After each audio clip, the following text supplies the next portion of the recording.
Hello everyone, welcome to What If Deku Felt Betrayed and Became the Most Superior Hero Above All Part 1. Before we start, please go support Old Spice 345 for writing that awesome fanfic. This is the translated version I made. There will be some mistake in character's gender, but of course Deku is a male. Two sides of the same coin will come together to fight the biggest battle of their lives. Some will question his methods, others will admire him, but in the end all he cares about is saving everyone, no matter if he loses his life along the way, even after they have betrayed him. He is Izuku Midoriya, the hero who is superior to all others. It was a good day. Izuku paused for a moment, reflecting on the irony of life. This power, which he once considered a gift from fate, now seemed more like a curse. He felt as if he was just a foolish child playing at being the hero, as images of what happened a few days ago continued to haunt his mind. The green-haired boy trained intensely, under the watchful eye of the former symbol of peace, All Might, who watched his every move with the same devotion that a mentor has for his apprentice. Well done, young Midoriya. I see you've made considerable progress since your confrontation with Chisaki, All Might said with a proud smile. Thank you, All Might. I really must thank my friends and teachers for their unconditional support in my growth as a hero. And of course you, All Might, for being my inspiration and guide on this path, Izuku replied, trying to hide the mix of emotions that were struggling to surface. Young man, your words fill me with pride. Remember that true power lies in your heart, and in the determination you show day after day, All Might continued, placing a firm but warm hand on Izuku's shoulder. Understood, All Might. I will always remember your teachings, Izuku said, returning his gaze with renewed determination. Well, young Midoriya, I must be off. Later I have an appointment with your mother to talk about your progress and your future as a hero, All Might announced, taking a step back. Understood, All Might. Good luck on your date and thanks for everything. Izuku bowed his head slightly in respect as they both said goodbye with a smile. Master and apprentice parted ways, each with their own mission ahead of them. Izuku stood looking out at the horizon, feeling grateful for the support and guidance he had received. However, deep in his heart, he knew that the path that lay before him was filled with challenges and sacrifices. He made his way towards the UA dormitories as the sun began to set on the horizon, turning the sky into shades of orange and pink. The wind blew gently, carrying with it the sweet scent of the flowers that adorned the academy gardens, a small reminder that there was still beauty in the world that he fought to protect. In the distance, he glimpsed the imposing buildings of the school dormitories, illuminated by the twilight light. With a determined step, he approached his destination, ready to prepare for the challenges that the day had in store for him. As he walked through the hallways, the young hero decided to take the elevator to get to his room faster. However, in his haste, he pressed the wrong button and the elevator took him to an unknown floor. As the doors opened, Izuku found himself in a dark, quiet hallway, far from the familiar sleeping quarters. Confused, he tried to head back to the elevator, but the doors closed before he could. He decided to explore a bit, his curiosity overcoming the feeling of unease that was beginning to grow within him. Approaching a half-open door, he heard noises coming from within, and his heart began to beat faster, feeling like he was about to discover something that would change everything he knew. Izuku crept into the room, sensing that something wasn't right. What I heard on the other side of the door stunned him. Inside, Bakugo and Uraraka were conversing in a tone that shocked him deeply. Do you really think Deku is someone you can trust? Bakugo's voice sounded full of contemplation. I don't know, Kaken, Uraraka replied in a tone Izuku had never heard before. Sometimes I wonder if he's really cut out for this. He's a weakling, always has been. Bakugo continued, his tone dripping with venom. He's never had what it takes to be a real hero. How can you still believe in him? Maybe you're right, sometimes I get frustrated with him. Maybe he's not as strong as I thought. Uraraka's voice faded into whispers. The words echoing through Izuku's mind were like sharp knives cutting into his heart. He slowly backed away, unable to bear it any longer, and walked away from the scene, a mix of pain, confusion, and betrayal raging inside him.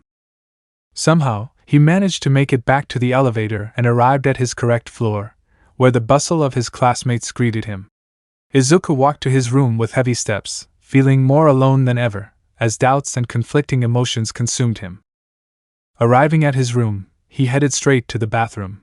He submerged himself in the warm water of the tub, hoping that the heat would calm the storm raging inside him. But tears mixed with the water, and Bakugo and Uraraka's words kept echoing in his mind, causing his confidence to plummet even further.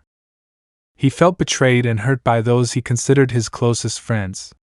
How could he face them after what he had heard? The feeling of loneliness washed over him, and for a moment he doubted his place in this world of heroes and villains. After getting dressed, Izuku prepared to go to class, although each step towards the classroom weighed on him like a ton. Upon arriving, the curious gazes of his classmates fell on him, as if they could sense the change in his mood. With enormous effort, Izuku tried to keep his head up, hiding the pain behind a mask of determination. But deep down, the wound was still open, reminding him of the fragility of the relationships he had built. The atmosphere was charged with tension when Uraraka entered shortly after and approached him, concern evident on her face. "Hello, Deku-kun, are you okay?" she asked, her voice soft but full of concern. Izuku looked up, his face reflecting a mix of pain and anger. With a tone he didn't usually use, he replied, "Get out of here." The room fell silent. Everyone's gazes focused on the scene, surprised by the harshness in Izuku's words. The look of surprise and sadness on Uraraka's face did not go unnoticed, and the atmosphere in the classroom grew heavier, with an awkward silence enveloping everyone. Uraraka walked away with her head down, feeling the weight of Izuku's words. The tension in the air intensified, as everyone present tried to assimilate what they had just witnessed. The interaction between Izuku and Uraraka left everyone pondering the complexities of relationships and the consequences of impulsive actions. The tension in the air was palpable, as the green-haired boy immersed himself in a sea of mixed emotions and pain. Just then, the bell rang, announcing the start of class. Professor Aizawa appeared in the classroom, with his characteristic serious expression and narrowed eyes, as if he could see beyond appearances. "All right, class, today we'll have sparring as our first class. I'll see you in 15 minutes at the gym," Aizawa announced, in his monotone but firm tone. Hearing the professor's words, the entire Class A erupted in a unison chorus of excitement and enthusiasm. The students' faces lit up with anticipation and determination, ready to demonstrate their skills and put their quirks to the test on the battlefield. In the boys' locker room, the atmosphere was heavier. Kirishima, noticing the tension in Izuku, decided to break the silence that had formed. "Midoriya, are you okay?" Kirishima asked, concern evident in his voice. Izuku, struggling to maintain his composure, forced a smile before replying, "Of course." Ida, ever the responsible leader, joined the conversation, showing his unconditional support for his partner. "Midoriya-san, you know you can count on us for anything," he said, his words laden with sincerity. However, tensions rose when Bakugo, with his usual lack of tact, intervened with his hurtful words. "Leave the nerd alone, he's always so whiny." Izuku's patience finally reached its limit. The pain and frustration he had been building up exploded in a moment of anger that he rarely showed. "Shut up, you bucking walking bomb," Izuku replied in a tone of voice that surprised everyone. Bakugo, furious at Izuku's response, turned to him, his eyes burning with anger. "What did you say, you bucking nerd?" Bakugo snapped, advancing towards him like a storm about to break. The situation seemed about to spiral out of control when Todoroki, maintaining his usual calm, intervened. With a quick movement, he used his quirk to create a wall of ice that separated the two conflicting young men. "If they want to fight, let it be in training, not here," Todoroki said in his calm but authoritative tone. Bakugo, frustrated by the intervention, gave one last angry look before taking a step back. "Buck you," he snapped, his voice filled with resentment. With an angry gesture, Bakugo left the locker room, leaving behind an atmosphere full of tension and mixed emotions. The gym became a hive of activity as the students prepared for the challenge ahead. Izuku, his mind still troubled by recent events, joined the rest of the class, focusing his determination on the upcoming match. Though doubts and pain still lingered in his heart, he knew he couldn't allow himself to waver. Training would be his outlet, a way to channel all that negative energy into something constructive. The energy in the air was palpable, charged with excitement and competition. Despite tensions and personal conflicts, all the students were ready to face each other in a challenge that would test their skills and hero spirit. Aizawa, with his characteristic seriousness, took the center of the gym and announced the matches for the combat class. The fights assigned for today will be the following. 1. Midoriya vs. Bakugo. 2. Todoroki vs. Kirishima. 3. Uraraka vs. Kyoka. Hearing the pairings, excitement and determination were reflected on the faces of the students.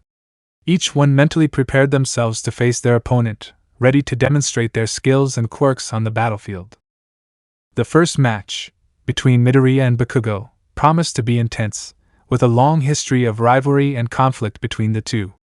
Todoroki and Kirishima were preparing to test their unique skills in an exciting fight, while Uraraka and Kyoka would face off in a battle of strategy and tactical skills. Bakugo, with a defiant look, approached Izuku, his eyes sparkling with determination and a trace of simmering resentment. "I'll finish what we started in the locker room. You won't get away this time," Deku Bakugo said, his tone as sharp as a razor's edge. Izuku, maintaining his composure despite the tension in the environment, responded with a mix of frustration and resolution. "Buck you, Bakugo.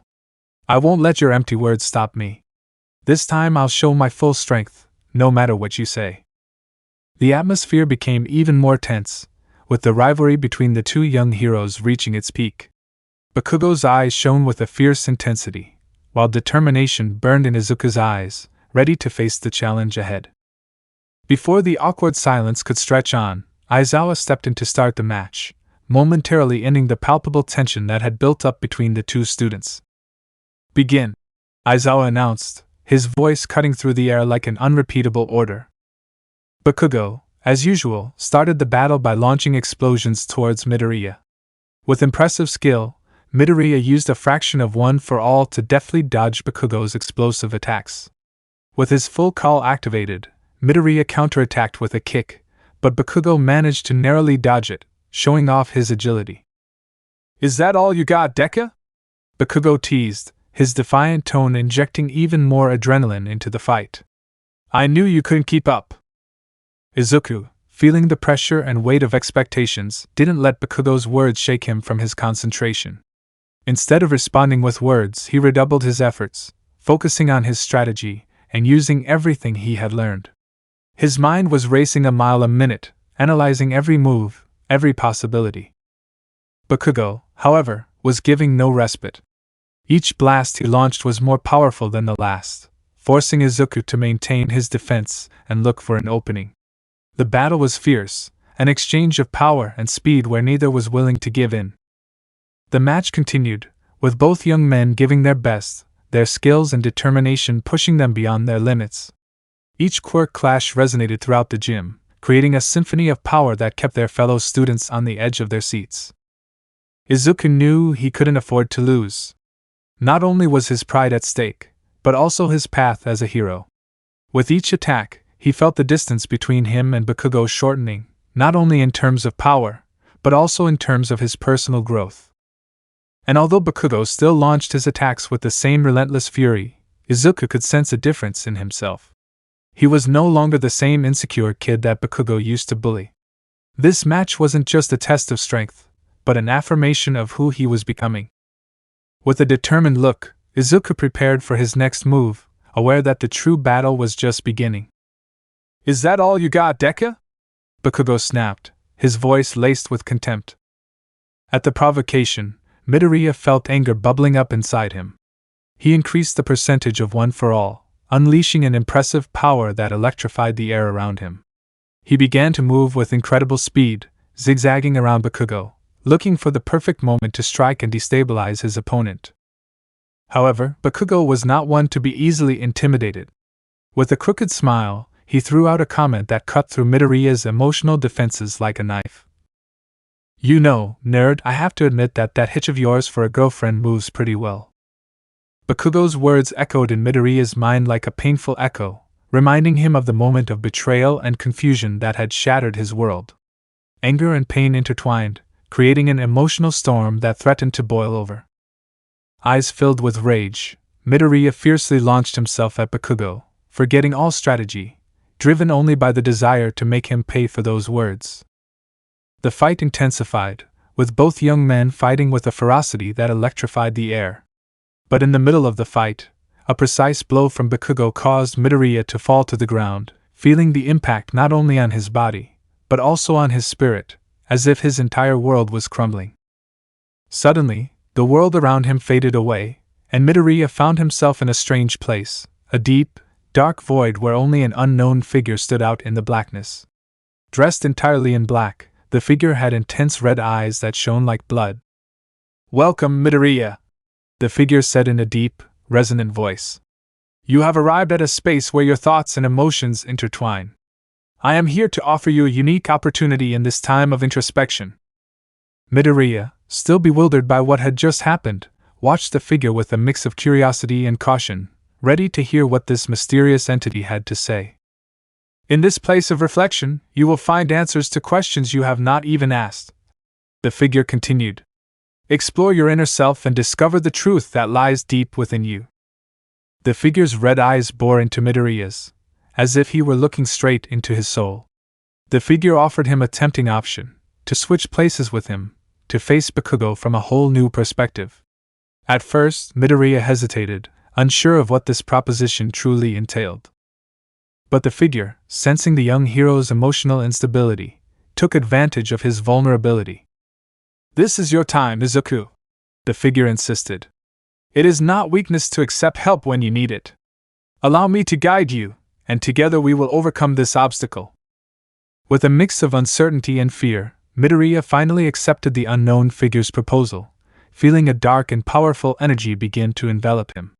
It was a power unlike any he had known before, a power that came with a cost, but in his desperation, Midoriya decided to press on. In an unexpected turn of events, the new Izuku emerged from the shadows, his eyes and one for all aura glowing a deep red. Fury and determination were reflected in his gaze, now more piercing and dangerous than ever, as he prepared to face Katsuki Bakugo in a final showdown. Bakugo, with a determined expression on his face, prepared to deliver the final blow to Izuku. But in one swift and surprising move, the new Izuku unleashed his power in a way no one had ever seen before. With a burst of red energy, Izuku attacked with overwhelming force, sending Bakugo flying through the air, leaving everyone speechless at the speed and power of the attack. The gym fell silent, all eyes fixed on the new Izuku. The intensity of his power, the darkness surrounding him, and the rage contained in his expression made it clear that something had changed deeply within him. The impact of the explosion sent Bakugo flying across the gym, leaving him stunned and bewildered by his rival's sudden display of power. Izuku, with a renewed resolve and an aura of overwhelming strength, stood firm in the center of the battlefield, ready to face whatever fate had in store for him. The scene was shrouded in tense silence, only interrupted by the sound of the labored breathing of those present. The new Izuku had demonstrated unparalleled power, defying all expectations and leaving everyone in awe of his incredible transformation. With dust from the explosion still floating in the air, the new Izuku stood in the center of the gymnasium, emanating an imposing presence and unparalleled power. One for all's eyes and beams glowed a deep red, reflecting the young hero's determination and overwhelming strength. Katsuki Bakugo, stunned and shocked by his rival's display of power, slowly rose from the ground, his eyes filled with a mix of awe and recognition of the new Izuku's overwhelming superiority. Despite his pride and determination, Bakugo understood that he was facing a formidable opponent, beyond anything he had ever faced before. The tense silence that enveloped the gym was broken when the new Izuku launched himself at Bakugo with impressive speed and strength, displaying supernatural skill and ability. Every strike, every movement, was executed with a precision and power that made it clear that this new Izuku was on a completely different level than the one Bakugo had faced before. With one last devastating blow, the new Izuku sent Bakugo crashing to the ground, making his supremacy in the battle clear.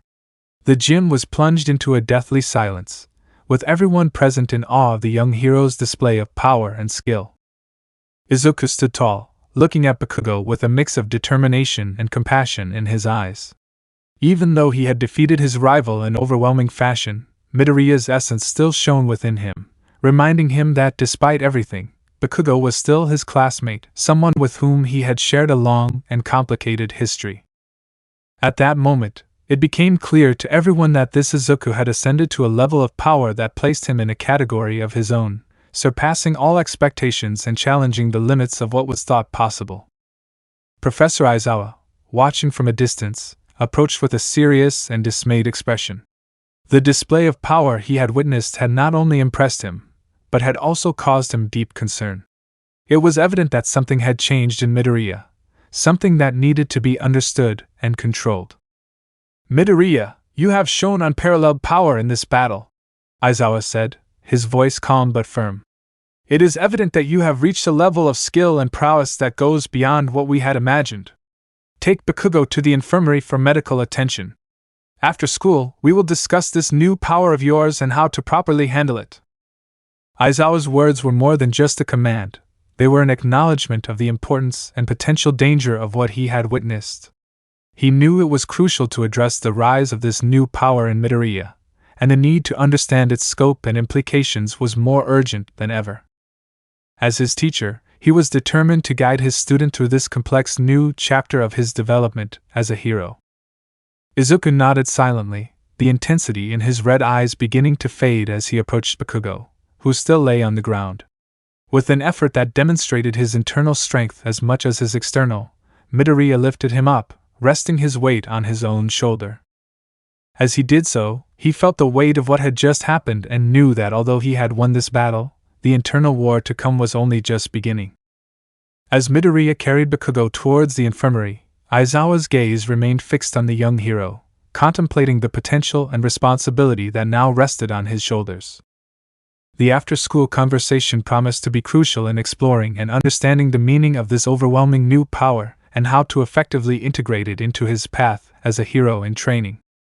In the middle of the halls of UA, Izuku carried Katsuki on his back, under the watchful eye of the mysterious figure that had appeared in his mind. As they moved forward, Izuku decided to confront the enigmatic entity that had led him to unleash such a dangerous power. "That was no way to treat people. You overdid it in combat, and that's not right," Izuku said, his voice heavy with reproach. The mysterious figure, whose presence remained imposing and dark, responded calmly. "Didn't you feel good watching that show? Sometimes, strength and power are necessary to protect what you value." Izuku, feeling the weight of responsibility for his actions, stated with determination. "That was the last time you will take control of my body. I will not allow you to interfere in that way again." The mysterious figure nodded in acceptance, but a subtle smile appeared on his face, hinting that he still had a plan in motion. "I understand. We'll see each other sooner than you think," the figure said before fading into the darkness, leaving Izuku with a feeling of intrigue and a shadow of uncertainty. As they continued their way to the infirmary, the young hero reflected on the power he had just unleashed. He knew he had to talk to All Might as soon as he returned to the academy, as there were many things about One for All that he still didn't know. After the intense clash between Izuku and Bakugo, the other fights continued with palpable intensity and excitement. Todoroki and Kirishima faced off in a duel of power and endurance, where Todoroki demonstrated his mastery of ice and fire, while Kirishima displayed his unwavering resilience and determination. Despite the fierce competition, both students displayed admirable fighting spirit and mutual respect by the end of the match. Elsewhere in the gym, Uraraka and Kyoka faced off in a battle of strategy and skill.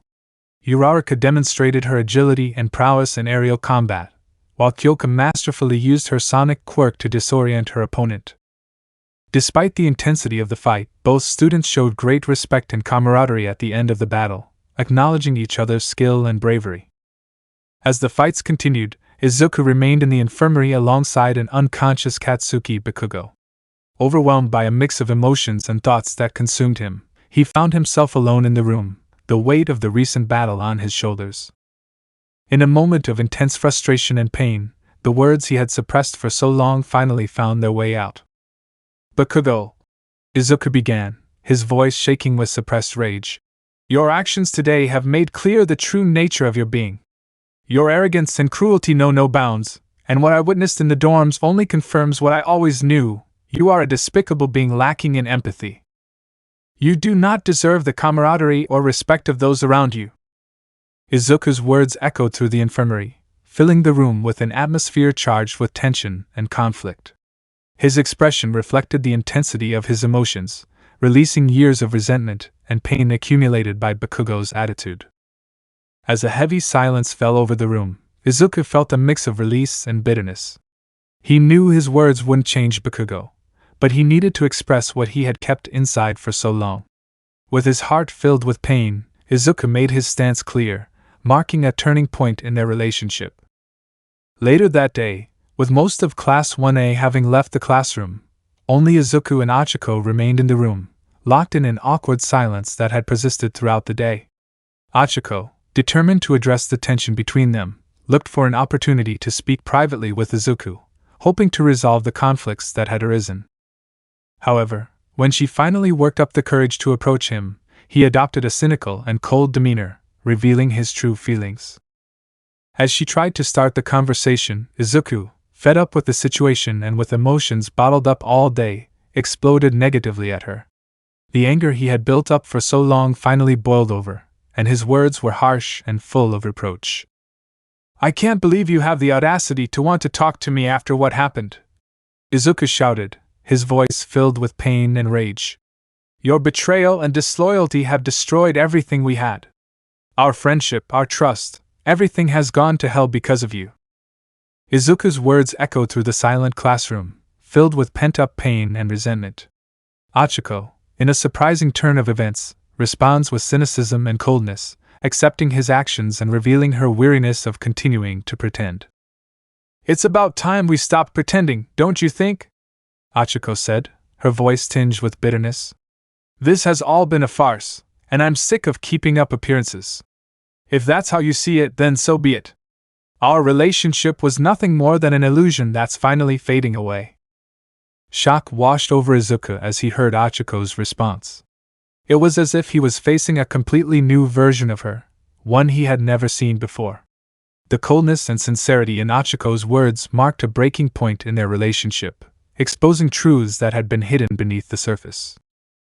Meanwhile, at the restaurant in Mizurufu's city, Izuku Midoriya was waiting for Toshinori Yagi to discuss her son's progress and future in the Heroes Society. While she was waiting, her cell phone started ringing, and noticing it was Toshinori, she decided to answer the call. "All Might-san, what's wrong?" Izuku asked, a worried tone in her voice. "Ma'am, I already told you that there's no need to be so formal. You can call me Toshinori," All Might replied, in his usual tone, trying to ease the tension. Izuku tried to relax, but her concern was evident. "I was calling to tell you that I'm going to be a little late due to a traffic incident that's blocking the road." "I see, but are you okay?" Izuku asked, her worries increasing. "Yes, don't worry," All Might assured. "What a relief. Don't worry, I'll wait without any problem. Thanks for letting me know. See you then, Mrs. Midoriya." Just after ending the call, the ground began to shake. Turning to the restaurant window, Izuku was met with a terrifying sight. A gigantic creature was heading towards her at full speed. Panic gripped Izuku as the creature rapidly approached the restaurant, leaving her no time to react.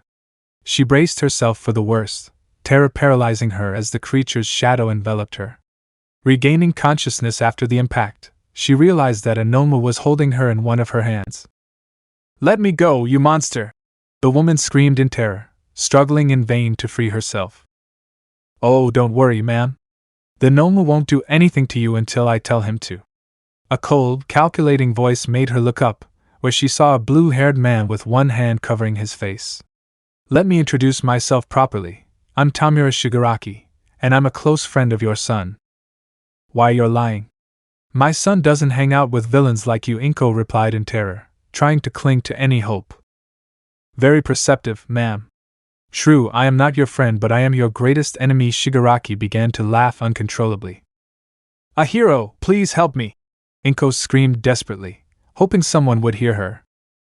"I, Tamura Shigaraki, successor of All for One, the greatest villain of all time, have come to kill Izuku Midoriya, Shigaraki said as he turned to a camera that was recording him, and to get her attention, I will kill her here and now. Back at UA, Izuku was in the dorm room watching the news, when suddenly panic set in. The footage showed Onoma holding his mother, Inko Midoriya, while Shigaraki threatened her. Nu Izuku screamed in deep pain, alerting all his companions who were nearby. The cameras captured the moment the Nomu tore the Midoriya matriarch in half, and Izuku was left in shock, unable to process what he had seen. He couldn't believe that the heroes did nothing to help his mother. He remained static, paralyzed by horror, until the sound of Shigaraki's laughter, full of madness, brought him back to reality. Damn it, I'm coming for you! Izuku shouted, fiercely activating One for All as he headed for the door. Midoriya, wait! Ida shouted, trying to stop his friend who was about to leave the dorms. I understand your pain and your anger right now, but acting impulsively is not the solution. Your power is formidable, but you must also remember the responsibility that comes with it. We cannot allow anger to blind us and cause us to commit acts we might regret. Your mother would be proud of the person you have become, and we must honor her bravery by acting with wisdom and determination. Please stop and let us think together about the best way to approach this situation. Shoto Todoroki, seeing the tense situation between Izuku Midoriya and Tenya Ida, intervened with words that sought to calm the situation and remind Izuku of the importance of maintaining composure.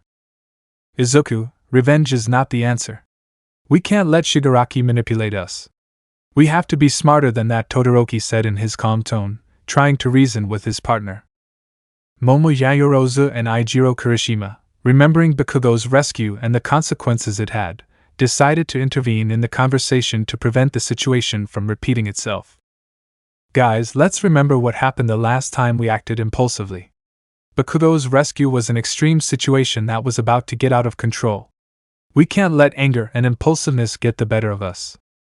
We must act intelligently and strategically to deal with this situation in the best way possible, Momo commented, trying to ease the situation. They are right, Momo. We do not want to repeat the mistakes of the past. We must trust that we will find a peaceful and effective solution to this situation. Together we are stronger, and we must work as a team to overcome any challenge that comes our way. Kirishima seconded, clearly concerned for his friend. Hearing Bakugo's name, Izuku felt anger take over him with renewed intensity. His eyes shone with uncontrollable fury as he turned to his teammates. If you really want to be supportive, follow me or get out of my way. But you won't stop me, he said, his voice filled with determination and pain. Without waiting for a response, Izuku quickly slipped away and left the dorms, heading towards the place where Shigaraki had committed his heinous act. His mind was clouded by anger, pain, and the desire for revenge. Momo, Kirishima, and Todoroki, aware of the danger their friend was facing, quickly alerted their fellow students and teachers. They all knew they had to stop Izuku before he committed an act from which he would never be able to return. Their friend's life was at stake, and they couldn't afford to lose him. Amidst the chaos that erupted across the city, Izuku Midoriya leapt into action with fierce determination and breathtaking speed. With his full cowl activated and One for All empowering every fiber of his being, the green-haired man moved like a ray of hope amidst the darkness that enveloped the city. Along the way, Izuku encountered several weak nomas that had been released into the city, wreaking havoc and destruction. With agile and precise movements, the young hero defeated the enemies with surprising efficiency, channeling his anger and pain into every blow and every movement. His mind was focused on one goal, finding Tamura Shigaraki and making him pay for what he had done to his mother.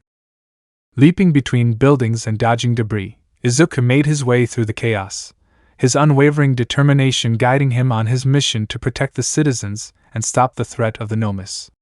Each confrontation was a test of his bravery and strength, proving once again his ability to overcome any challenge that stood in his way.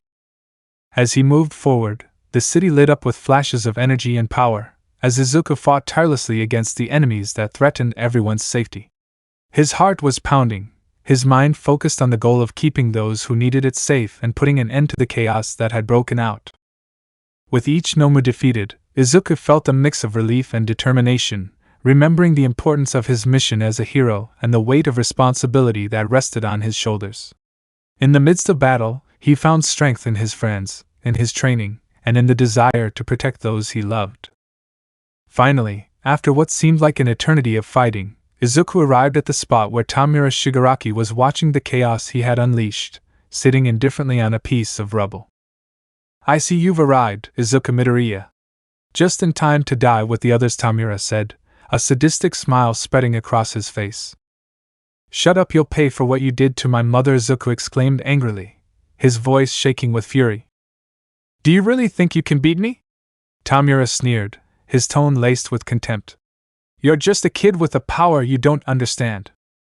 "Maybe, but I'll make you regret ever crossing my path," Izuku replied, his determination unwavering. With one for all at 25%, Izuku launched himself at Tamura with incredible speed. Tamura barely had time to react, but managed to dodge Izuku's first blow. "You're not as fast as you thought," the leader of the League of Villains commented mockingly. "I don't need to be fast to tear you apart," Izuku replied, his eyes shining with suppressed fury. Izuku continued his assault, delivering a series of devastating blows, each stronger than the last. Tamura could barely stand, as Izuku's power was overwhelming. Each blow seemed to be laden not only with physical strength, but with the weight of loss and pain that Izuku carried with him. "Nomu, help me!"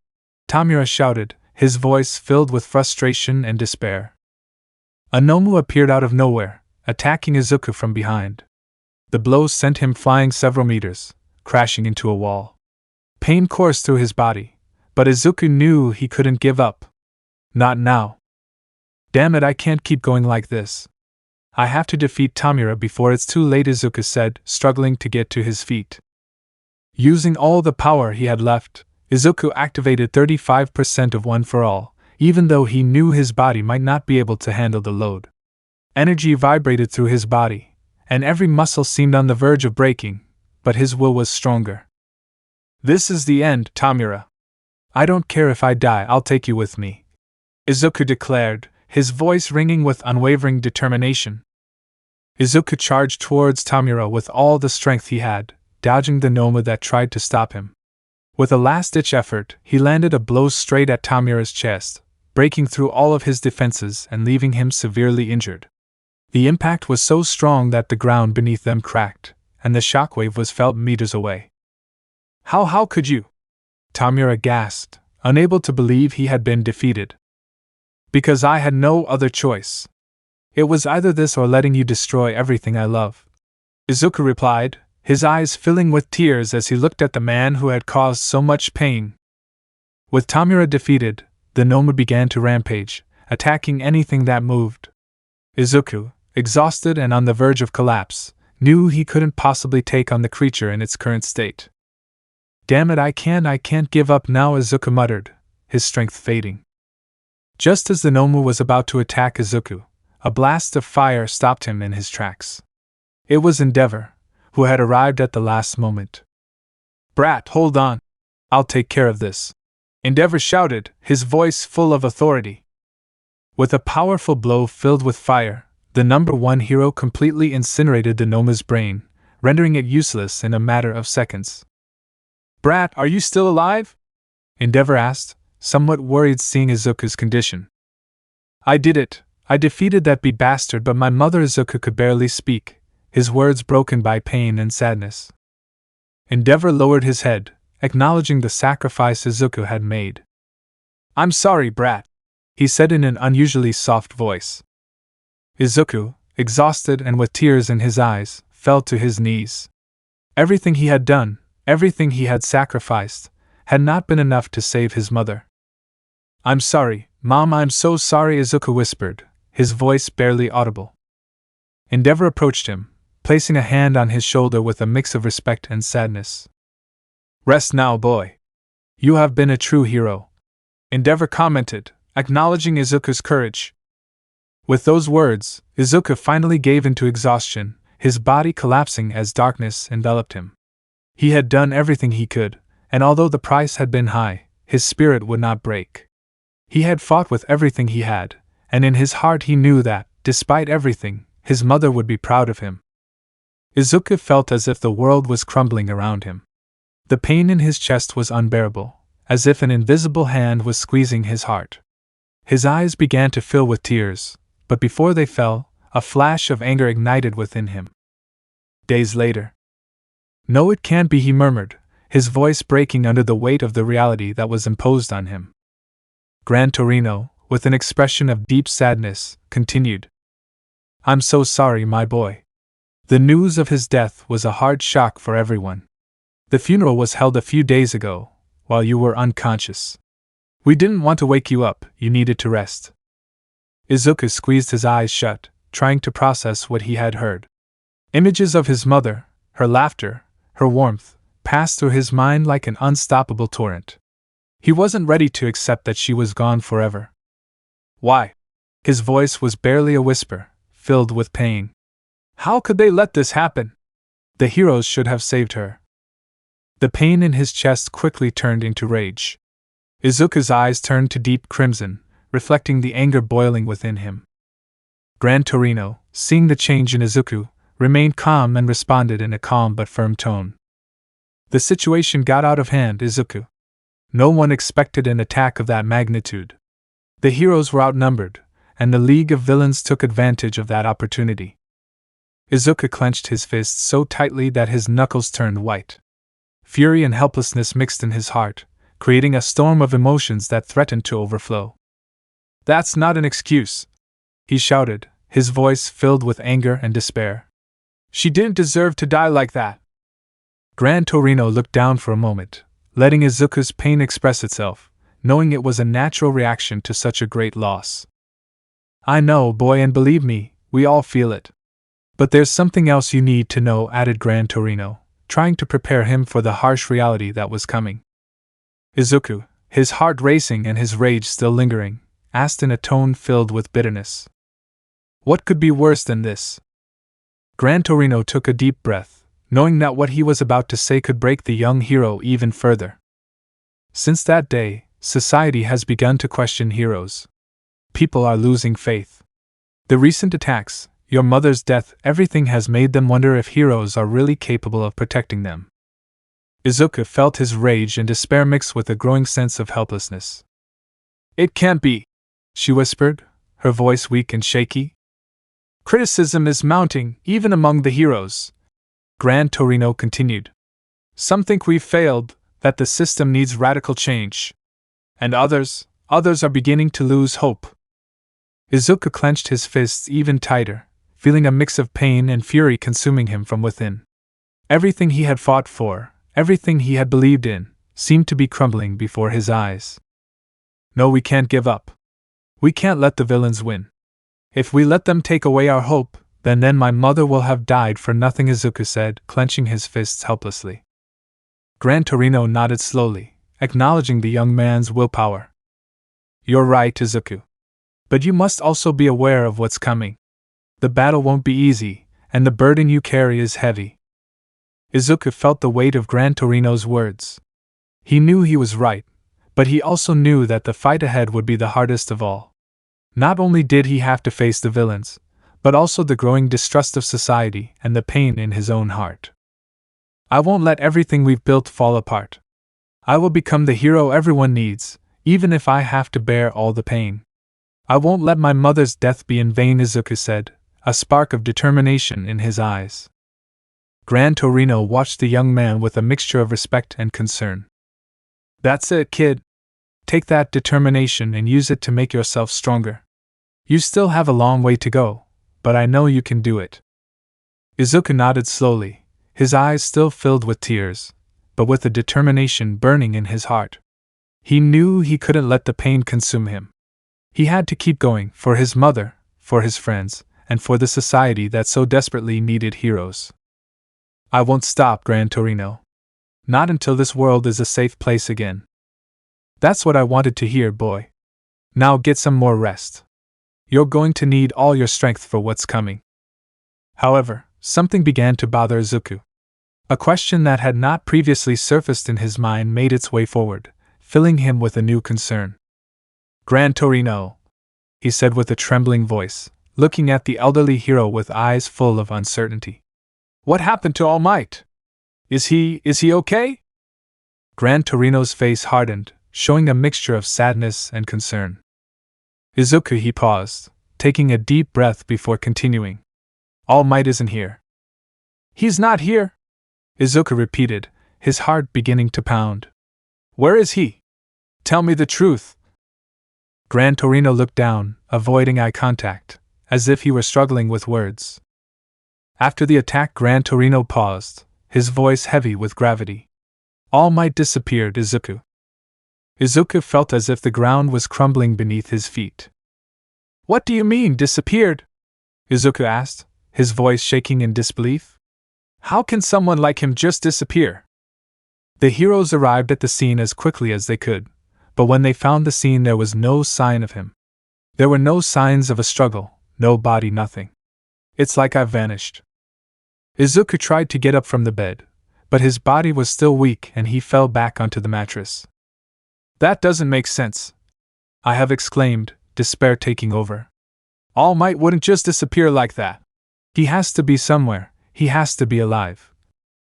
Gran Torino, with a firm but sad voice, replied. I know, Izuku. But the truth is, we don't know what happened. We've searched everywhere, but we haven't found anything. It's like the ground has swallowed him up. No, it can't be, Izuku whispered, his eyes filling with tears again. All Might has always been there for all of us, he wouldn't disappear like that. All Might has always been a symbol of hope, Izuku, but this time he himself is in danger. We don't know if he was captured, if he is hiding, or worse. Izuku shook his head, refusing to accept reality. I can't believe he's gone. Tears began to fall down her face. I can't lose him too. Gran Torino placed a hand on Izuku's shoulder. We haven't lost him, Izuku. As long as we don't have proof to the contrary, we must not lose hope. But we must also prepare for the worst. Now more than ever, the world needs heroes who will carry on, even when the greatest symbol seems to have disappeared. Izuku took a deep breath, trying to calm himself down. You're right, but as soon as he's better, I'll go look for him. I can't leave him alone. I know, boy. And he'll be waiting to see you, but for now, you need to focus on getting better. There's a lot you need to do. Izuku clenched his fists, fighting the helplessness that was overwhelming him. His mind was a whirlwind of dark thoughts, imagining the worst. But he knew Gran Torino was right. In his current state, he wouldn't be of any help to anyone, least of all Might. I will, Gran Torino. I will regain my strength and be ready. I will not rest until I find him, until we know the truth. Gran Torino smiled sadly. I knew you would say that. All Might has taught you well. Izuku laid back down on the bed, closing his eyes with his mind filled with thoughts and emotions. He knew that the battle that awaited him would be a tough one, but he also knew that he was not alone. And with that certainty, he began to plan his next step on his path to becoming the hero his mother and mentor would have wanted him to be. Darkness enveloped the hospital room where Izuku Midoriya rested, his wounded body reflecting the intensity of past battles. But in his mind, the true fight was reaching its climax. Within the vast landscape of his subconscious, Izuku found himself facing the mysterious figure, a towering shadow that had begun to challenge his will.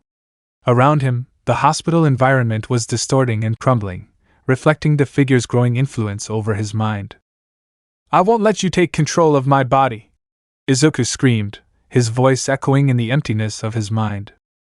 You are weak, Midoriya. I am the strength you need to survive. The figure advanced, his voice a deep echo that filled the space.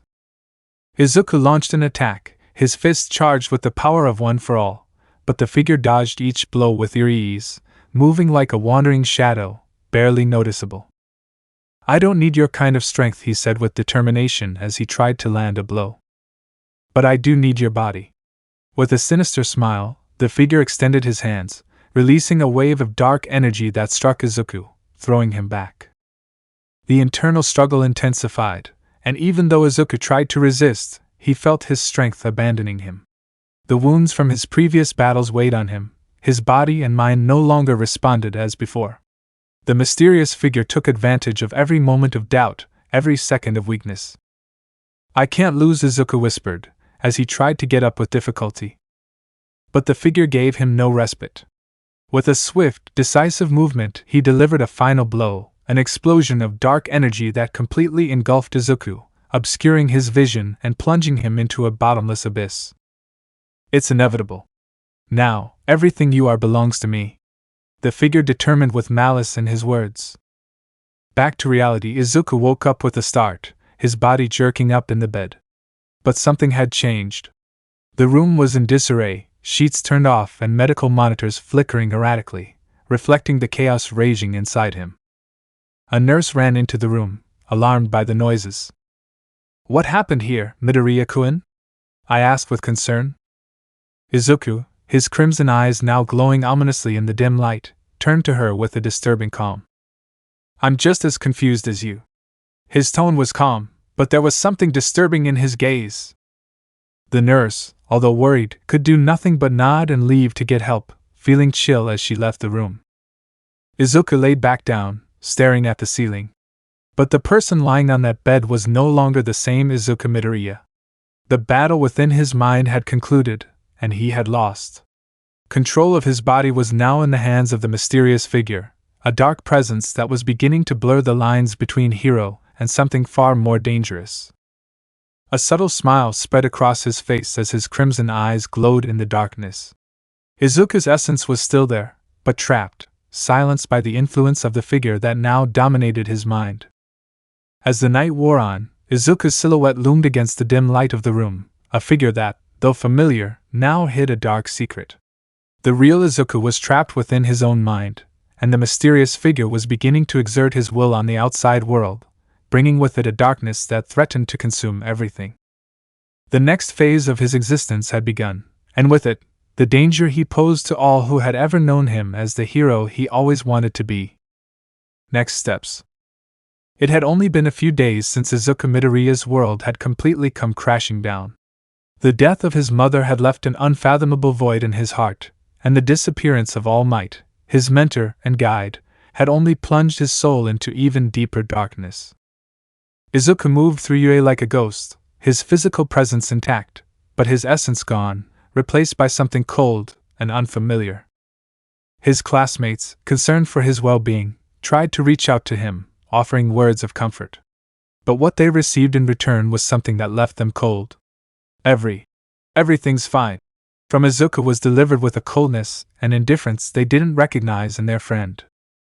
His gaze, which had once shone with determination and hope, was now a bottomless emptiness, as if everything that made Izuku himself had vanished. The rain fell hard on the rooftops and cobblestone streets of the slums, washing away the accumulated dirt but also accentuating the feeling of hopelessness that permeated every corner. Izuku Midoriya walked through those streets, oblivious to the cold that seeped into his bones and the water that soaked his clothes.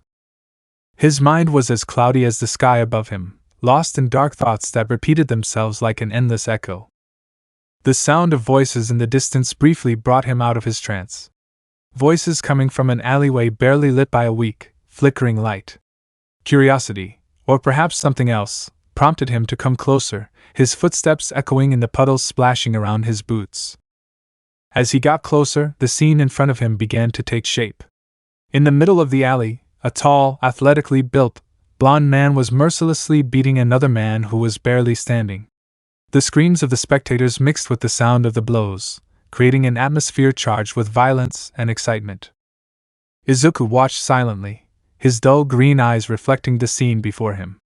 There was something about the way the blond man fought, the precision of his movements and the coldness of his gaze, that felt strangely familiar, yet disturbing. He wasn't just a street fighter, that much was clear. There was a purpose to every blow, a story behind every movement. This guy, he's not like the others. He's not just here for money or fun. He's looking for something, just like me, he commented to himself. The announcer, a man with a raspy voice and a sinister smile, stepped forward to announce the end of the fight. "Well, friends, our champion surprises us again," he shouted, raising his hands as the crowd cheered. The blond man, who had won the fight with disturbing ease, pushed himself away from his opponent's limp body and began to walk away, collecting his reward without even looking back. Izuku followed him with his gaze, his mind working rapidly. He felt that this man, whoever he was, could be the key to unlocking something inside him, something he desperately needed. Perhaps, under the influence of the mysterious figure, Izuku saw in him a distorted reflection of what he could become: cold, efficient, and above all, powerful. I must earn his trust. Maybe he can show me what I need to know, he thought to himself. With that determination in mind, Izuku approached the match's announcer, a shrewd-looking man who did not hesitate to accept the proposal Izuku quietly made to him. "Well, we have a new challenger, gentlemen," the host announced with a sly grin. "Meet Superior."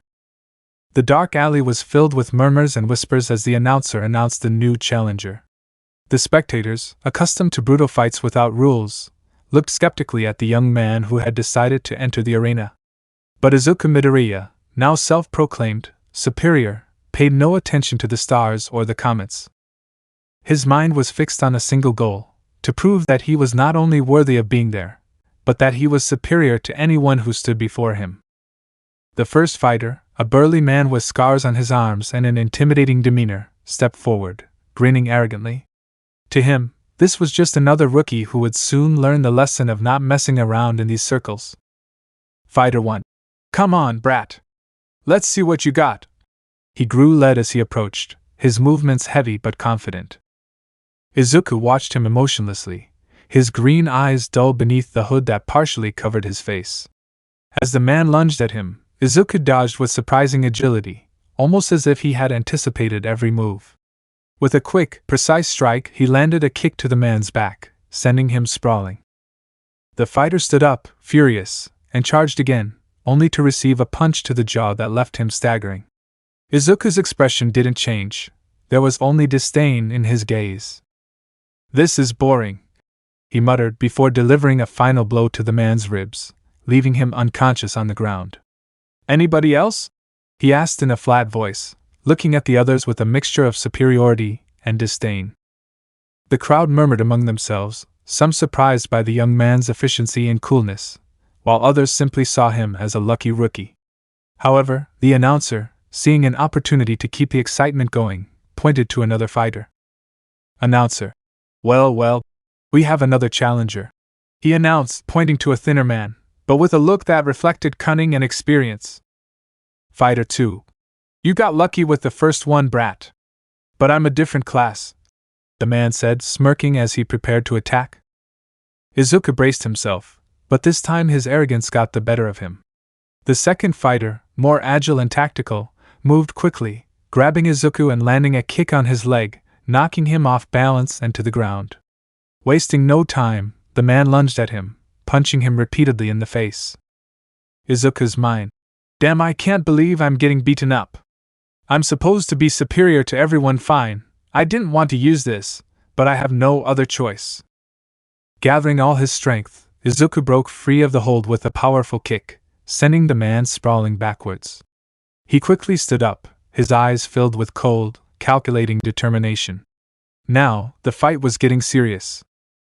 "I must analyze every move. I can't afford to fail. Not again," he screamed to himself. Izuku began to move with a precision and speed he hadn't shown before, striking the man with a series of precise and devastating attacks. The audience watched in amazement as Izuku took down his opponent with an ease that didn't seem natural. "Anyone else?" he asked again, but this time in a voice tinged with arrogance and superiority, as if he already knew that no one else could challenge him. The audience fell silent, until a deep voice broke the tension. "I will face you," the American said without further ado. The presenter smiled with satisfaction, knowing that this was what everyone had been waiting for. "Ladies and gentlemen, our champion has decided to take action. It is none other than Capyoshan." The crowd erupted in cheers. This was the fight they wanted to see, the arrogant young man against the undefeated champion of the arena. Capyoshan, with an intimidating calm, stepped forward, staring him down. Izuku, though trying to maintain his confidence, felt a slight shudder as he saw the determination in his opponent's eyes. "I expect a lot from you, don't let me down," the freckled man commented arrogantly. Don't get too confident, boy. Anything can happen in a fight.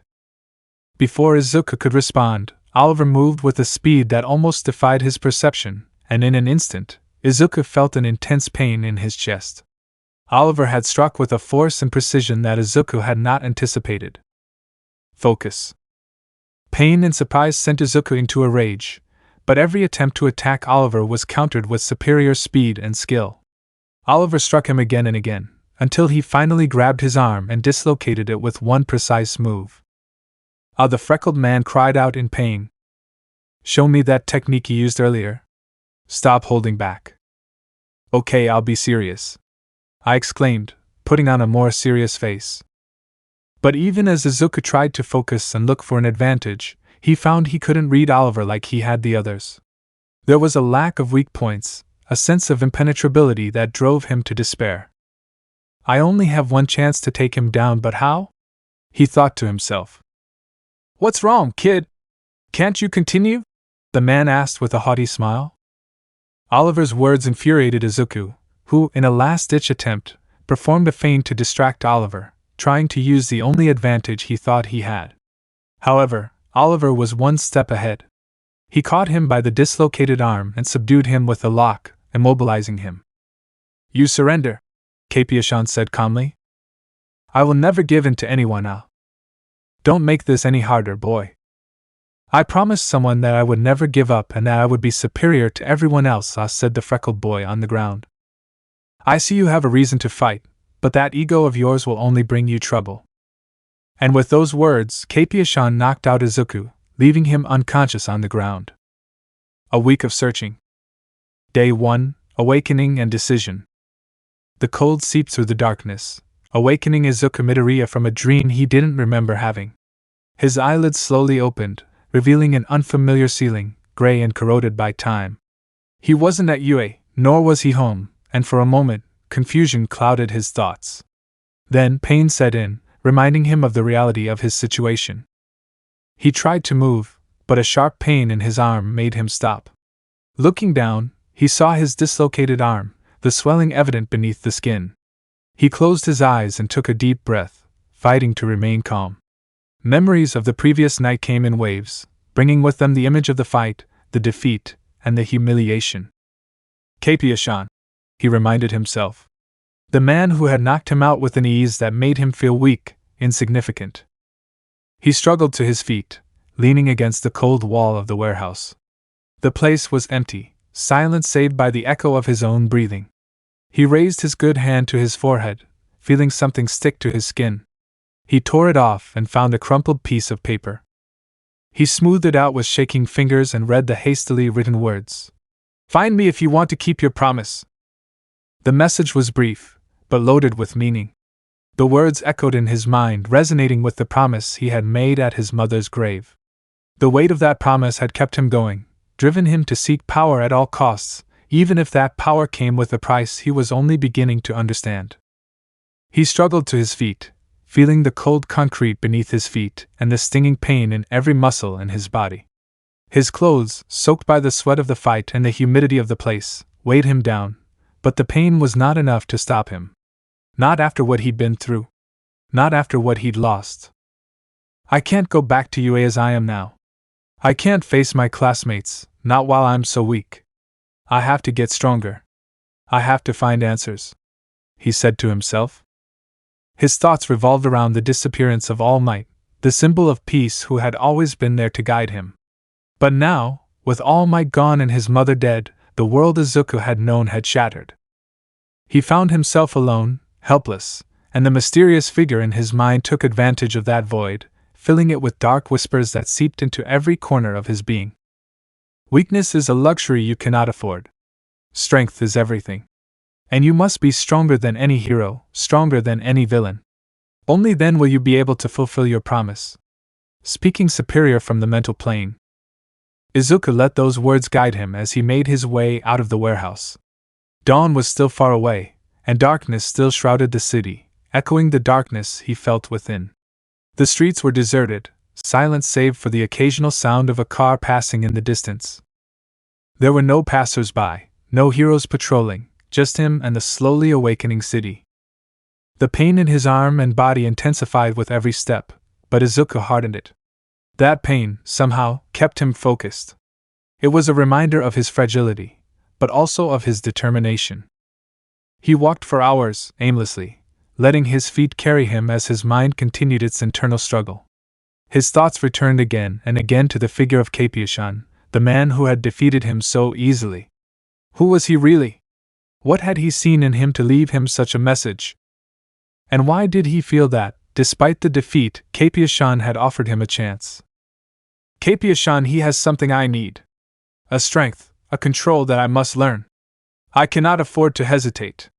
Not now, he said to himself. The first rays of light began to break through the cloudy sky, bathing the city in a dim light. Izuku felt the moisture in the air as the gray clouds gathered above him, foreshadowing rain. But he didn't care about the rain. What mattered was finding Oliver, understanding what he understood, and using it to grow stronger. Finally, he arrived at the place he recognized from the night before. The same dark alley, the same door leading to the underworld of violence he had witnessed. But this time, he was not a spectator. This time, he was a participant, someone willing to do whatever it took to achieve his goal. He stopped in front of the door, feeling his heartbeat quicken. A part of him, the part that still held on to some of the innocence of his past, hesitated for a moment. But the mysterious figure didn't allow that doubt to grow. His voice echoed in Izuku's mind, loud and clear. Izuku's mind superior. Go ahead. There is no turning back. You are superior, and you will prove yourself worthy of that power. Izuku pushed open the door and entered. The interior was as dark and oppressive as he remembered, but this time he was undeterred. He walked steadily until he found the host, the same cunning man who had overseen the fight the night before. Wow, I thought you weren't coming back. The man looked at him with a sarcastic smile. Are you here for another round? The host asked with quite a bit of curiosity. Izuku looked up, his expression harder than usual. I want to talk to him. The host raised an eyebrow, surprised by the confidence in Izuku's voice. And what makes you think he would want to talk to you? The man asked the freckled man. Izuku didn't answer immediately. His eyes, which before would have shown doubt or fear, were now cold and determined. He beat everyone last night, and I want to know how. I'm not here for money or fame. I just want what he has. The presenter looked at him for a moment, assessing him, before nodding. Well, it seems you're serious. You'll find him in the warehouse at the end of the alley. But I warn you, boy, he's not someone to be trifled with lightly. Izuku didn't need to be told. He'd already experienced it firsthand. Without another word, he headed toward the exit the announcer had indicated. The hallway was dark and narrow, the floor covered in dust, and the air filled with a stale smell. Every step was made off the concrete walls, but Izuku didn't stop. He was getting closer and closer to his goal. Arriving at the warehouse, the door was ajar. Izuku pushed the door open slowly and entered. Inside, the light was dim, coming from a few hanging bulbs that flickered intermittently. The place was cluttered, with boxes piled everywhere and a thick, oppressive atmosphere. At the back of the warehouse, she saw him. Capiashan stood at a makeshift table, examining a worn map.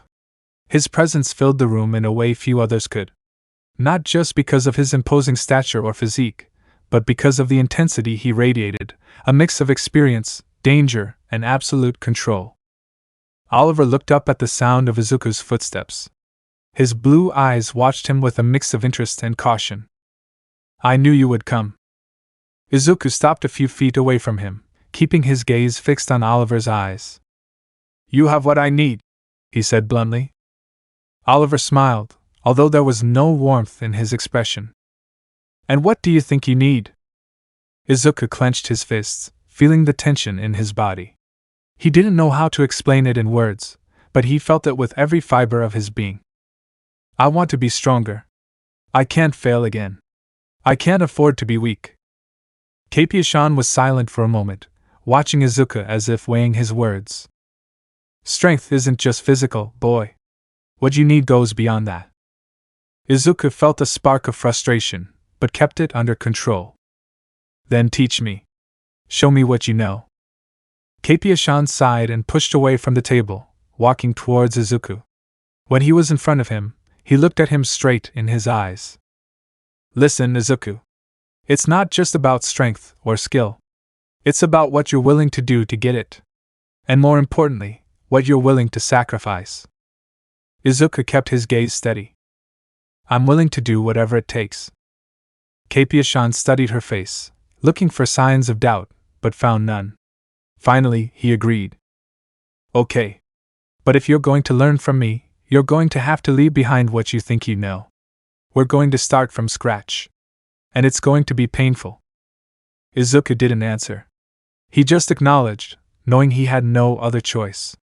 There was no turning back. Kepiashan turned around and walked towards the table, motioning for Izuku to follow him. Thus began the first day of training, a day in which Izuku Midoriya decided to leave behind his doubts and fear, and embrace the path that would lead him to become what he believed was his destiny: to be superior, to be unbreakable, and to never fail again. Training and internal struggle. Day 2, the first workout. The sun had barely begun to rise over the horizon when Izuku Midoriya woke up in the warehouse.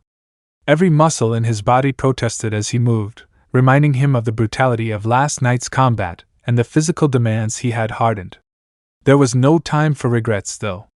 He knew the real training was just about to begin. As he stood up, he felt the cold of the warehouse clinging to his skin, causing his body to shiver slightly. The silence was almost absolute, save for the faint sound of the wind filtering through the cracks in the walls. However, the atmosphere was tense, charged with the promise of what was to come. Izuku looked around, trying to get his bearings.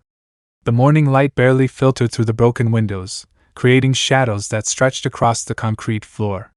It was then that he heard Kepiashan's firm, determined steps approaching. Izuku looked up, meeting the man's imposing figure, his expression as unwavering as ever. It's time to start. Kepiashan's words were simple, but full of authority. Izuku agreed without saying a word, understanding that this was only the beginning of a process that would take him to the limits of his capabilities, both physically and mentally. Today we're going to test your physical endurance. But it's not just about strength, it's about seeing how much you can harden before you break. Izuku mentally prepared himself, knowing that any weakness would be exploited. Oliver wasn't there to be a gentle mentor, he was there to mold him, to forge him through pain and adversity. Start with push-ups, squats, and lunges. You'll do as many reps as I tell you to. And if you stop early, we'll start over. Izuku dropped to the ground, ready to begin the push-ups. The first set was difficult, his muscles still aching from the beating he had taken, but he hardened. Each rep was a battle against pain and exhaustion. After the first 100 push-ups, Oliver instructed him to begin squats. Pain is inevitable, but the difference between the strong and the weak is how they handle it. If you let pain control you, you will lose. Oliver's words echoed in Izuku's mind like a mantra. Every time he felt like he couldn't go on, like his muscles were going to fail, he remembered those words. The mysterious figure in his mind took advantage of those moments of weakness, whispering to him to stop, that there was no need to continue suffering. Izuku's mind upper. This pain won't get you anywhere. Why continue suffering when you can gain power another way? You don't need to go through this. But Izuku ignored the voice. I have focused on the task at hand. He felt the sweat running down his forehead, his heartbeat racing as he completed each repetition. Kepiashan watched him silently, his eyes cold and analytical, showing no emotion. Don't stop. Don't let your thoughts distract you. The pain is temporary, but the strength you gain will be permanent. Izuku continued, forcing his body to keep going. He knew he couldn't afford to give up. Not after what he had lost, not after what he had promised. Finally, after what seemed like hours, Kepiashan raised his hand, signaling for him to stop. Izuku dropped to the ground, panting, his body shaking from the effort.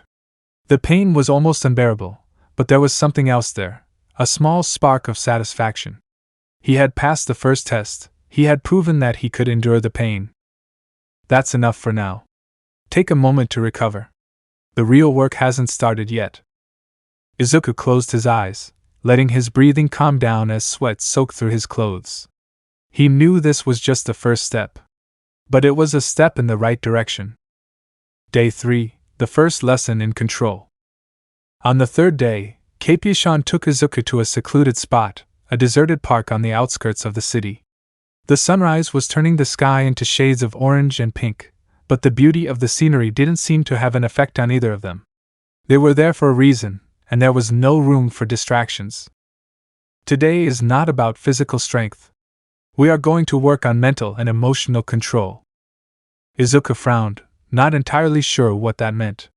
He had spent his entire life training his body, pushing it beyond its physical limits. But the mind, that was something different. Something harder to master. The mind is a weapon.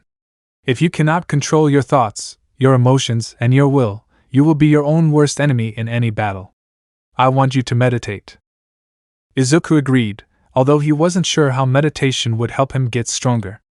However, he followed Oliver's instructions, sitting cross-legged on the floor, closing his eyes and trying to clear his mind. But it wasn't that easy. As soon as he closed his eyes, the mysterious figure appeared, like a shadow on the periphery of his consciousness. Izuku's mind superior. Do you really think sitting in silence will make you stronger? You're wasting your time, Izuku. You should be training, fighting, not losing yourself in useless thoughts. Izuku tried to ignore the voice, but the words kept filtering into his mind, making him hesitate. Keipi-shan's lessons were beginning to mix with the figure's whispers, and his concentration was constantly breaking. Focus. Don't let your thoughts control you. Breathe, let everything dissolve into the background. Only the present matters. Izuku tried to follow the instructions, but every time he did, the mysterious figure found a way to sneak into his thoughts, feeding his ego, his desire for power, and his fear of failure. The sun was already high in the sky when he finally opened his eyes, frustrated and exhausted, both physically and mentally. I can't do it. I can't control my thoughts. Keipi-shan looked at him with an indecipherable expression. It's normal that it's difficult at first. But you have to keep trying. If you can't control your mind, you'll never be able to control your power. Izuku gritted his teeth, feeling anger and frustration swirling inside him. But he knew Keipi-shan was right. He had to learn to control that part of himself, or else he would lose more than just a battle. He would lose everything he was. That night, as darkness enveloped the warehouse, Izuku prepared to sleep on the cold, hard surface of the floor. Despite his physical exhaustion, he knew that the true battle was about to begin, a battle that was not fought in the outside world, but in the deep abyss of his mind.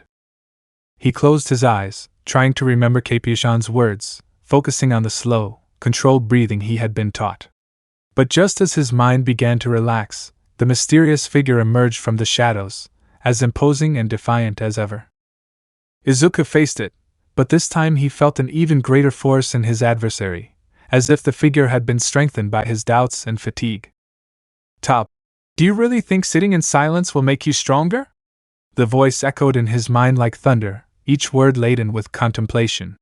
You're wasting your time, Izuku. You should be training, fighting, not losing yourself in useless thoughts. The words penetrated Izuku's consciousness, sowing seeds of doubt. He tried to ignore them, remembering Keipi-shan's teachings, but the mysterious figure kept attacking, hitting him with temptations of power and greatness. Superior, why do you refuse to accept what you are? You and I are the same. You cannot escape your true destiny. Stop fighting and accept your power. Only then will you be invincible.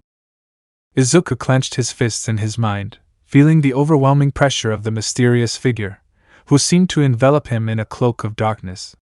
His will wavered, and for a moment he considered giving up, letting that darkness consume him completely. But something inside him, a spark of Keipi-shan's teaching and his promise to his mother, made him resist. Izuku internal thought. I can't let it control me. I can't allow the darkness to win. The battle raged on in his mind, each mental blow fiercer than the last. The mysterious figure seemed to know his every fear, every desire, and used it to weaken his resolve. But as Izuku fought, something changed in the landscape of his mind. Far away, on the periphery of his consciousness, shadows appeared, indistinct and silent. They were not like the mysterious figure. Their presence was more subtle, but equally powerful. These shadows watched the battle silently, as if they were sizing Izuku up, measuring his strength. One of the shadows, more defined than the others, moved forward slightly, breaking the silence. Shadow, if the ninth passes this test, we will talk to him.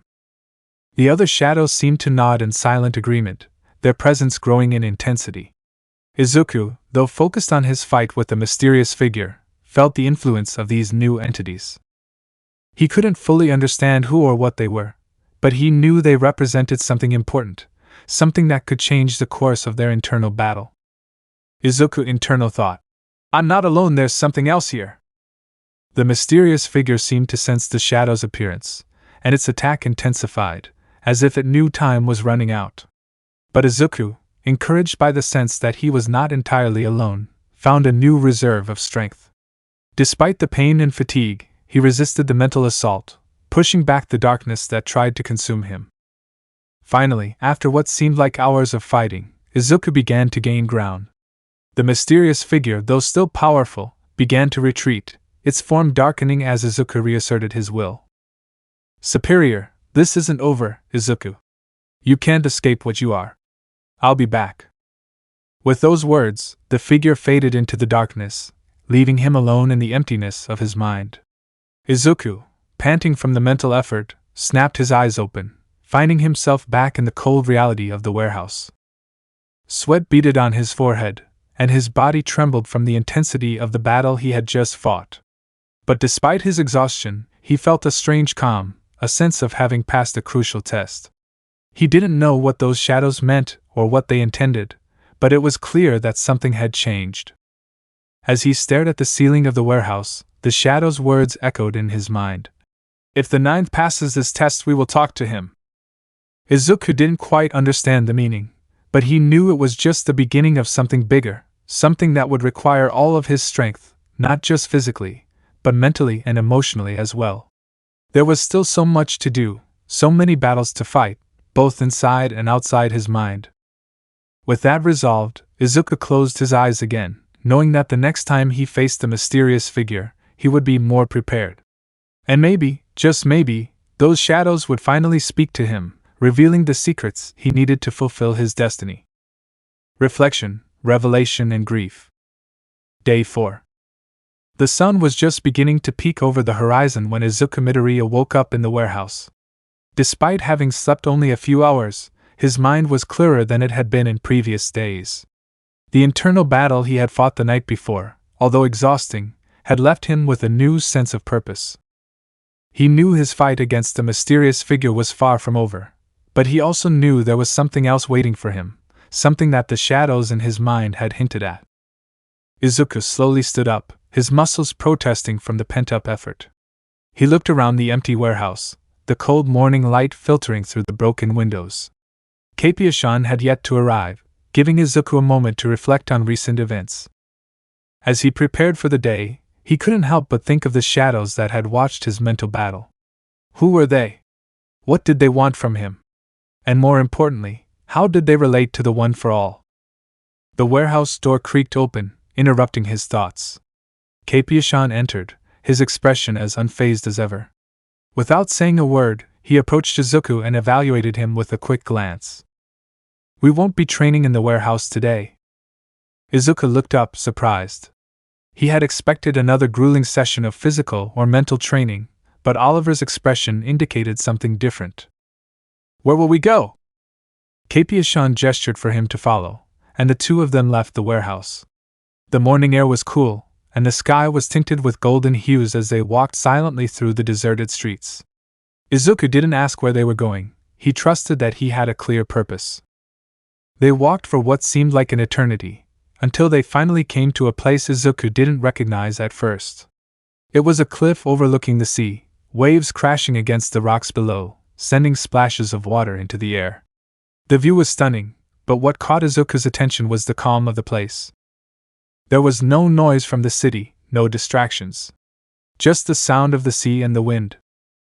"This is one of the few places where I can find peace," Capia-san said in a softer voice than usual, almost thoughtful. Sometimes, we need to get away from the noise to see clearly. Izuku agreed, although he wasn't sure where this conversation was going. He sat down on the edge of the cliff, following the lead of Kapiashan, who had sat down next to him. You've been struggling a lot, Izuku. Not just physically, but in your mind as well. I see it in the way you move, in the way you approach each day. You're carrying more weight than any one person should have to bear alone. Kapiashan's words, though harsh, were not laden with judgment. They were a simple observation, a truth that Izuku could not deny. I have no choice. If I want to keep my promise, I need to be stronger. I can't afford to fail. Kapiashan looked at the horizon, where the sun was beginning to rise completely, illuminating the sea with flashes of light. I get it. I've been there. I've lost people I loved, I've made mistakes that nearly destroyed me. Revenge, the desire to be strong, to not fail, all of it can consume a person. And in the end, if you're not careful, you lose yourself in the process. Izuku listened in silence, feeling each word resonate deeply within him. He thought of his mother, of All Might, of his classmates, and of the mysterious figure trying to corrupt him from within. Everything seemed to connect, as if he was on the verge of a revelation he couldn't quite understand yet. The pain never goes away, Izuku. But you can decide how it defines you. Revenge power isn't the answer. It's what you do with that pain that really matters. Izuku looked down, his hands shaking slightly as he processed what Kapiashan was saying. He knew he was right, but accepting that truth meant facing everything he had been avoiding: his own fear, his pain, and the uncertainty of not knowing if he would be strong enough without being consumed by the darkness. But if I'm not strong, if I can't protect those I love, then it will all have been in vain. Kapiashan looked at him seriously, his expression hard but not cruel. Being strong doesn't mean you have to do everything alone. You have allies, people who care about you, even if you don't believe it. But if you let yourself be carried away by the darkness, you'll lose them too. I've seen many heroes fall for that reason. Izuku felt a lump in his throat. He thought of All Might, of Yue, of the comrades he'd left behind. He'd been so focused on his own struggle, on his desire to be superior, that he hadn't considered how much he was isolating himself. You have to decide what kind of hero you want to be, Izuku. I'm not telling you not to seek strength, but you have to do it in a way that won't destroy you. Otherwise, you'll lose more than just battles. The silence that followed Oliver's words was heavy, laden with meaning. Izuku didn't have all the answers, but in that moment, he understood something fundamental. His fight wasn't just against the villains or the mysterious figure in his mind. It was a fight for his own identity, for those who wanted to be in a world that constantly pushed him into darkness. As the sun rose in the sky, illuminating the cliff and the sea with a golden light, Izuku felt something shift inside him. It wasn't an immediate solution to his problems, but it was a start, a new way of looking at things. Kapiashan stood up, but instead of preparing to leave, he stared out at the sea for a moment, as if weighing an important decision. Oliver, after our fight, I did some research on you, Izuku. Izuku looked up, surprised by the change in tone in Oliver's voice. There was something deeper in his words, something that hadn't been present before. I found out who you are. I saw your exploits at the sports festival, the battle against All for One, the rescue of a little girl held by the mob, and also the fight you had against the League of Villains recently. You are more than just a simple UA student, Izuku. You have something that few have. Izuku felt a mix of surprise and confusion.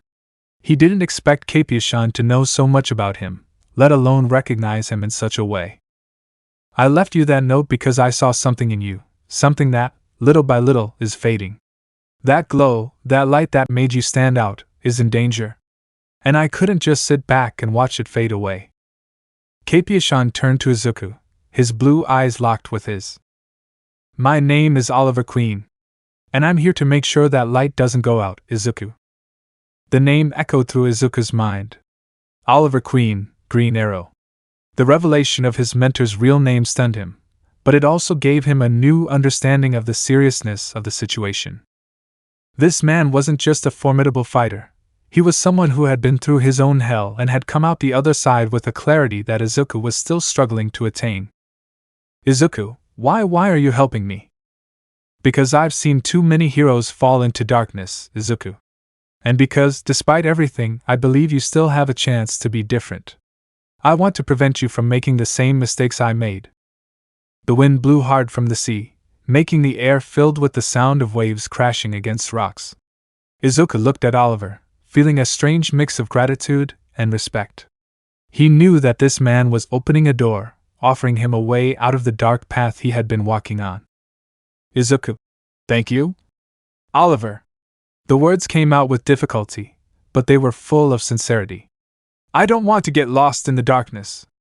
I don't want to fail those I care about. So go ahead, but do it with your eyes open. Don't let the desire for power consume you. Remember who you are and why you started on this path. That's what will make you truly strong. That night, back at the warehouse, Izuku meditated as he had in previous days. He closed his eyes and prepared himself for the internal battle he knew was coming. The mysterious figure was there, as defiant as ever, but this time, Izuku felt something different. Oliver's revelation, the connection they had established on the cliff, had ignited a spark of hope within him. Top, do you really think the words of a broken man will save you? The figure sneered, his voice echoing in the emptiness of Izuku's mind. He's no different from the others. In the end, they all fail. They all give up. But Izuku didn't waver. This time, there was a firmness within him, a strength that came not from a desire for power, but from something deeper, something Oliver had helped him discover, the importance of maintaining his identity, of remembering why he had chosen this path. I won't fall into the darkness. I won't let you control me. I'll do this my way. Superior laughed, a cold and cruel sound that reverberated in Izuku's mind, trying to crush his resolve. We'll see how long you can maintain that illusion, Izuku.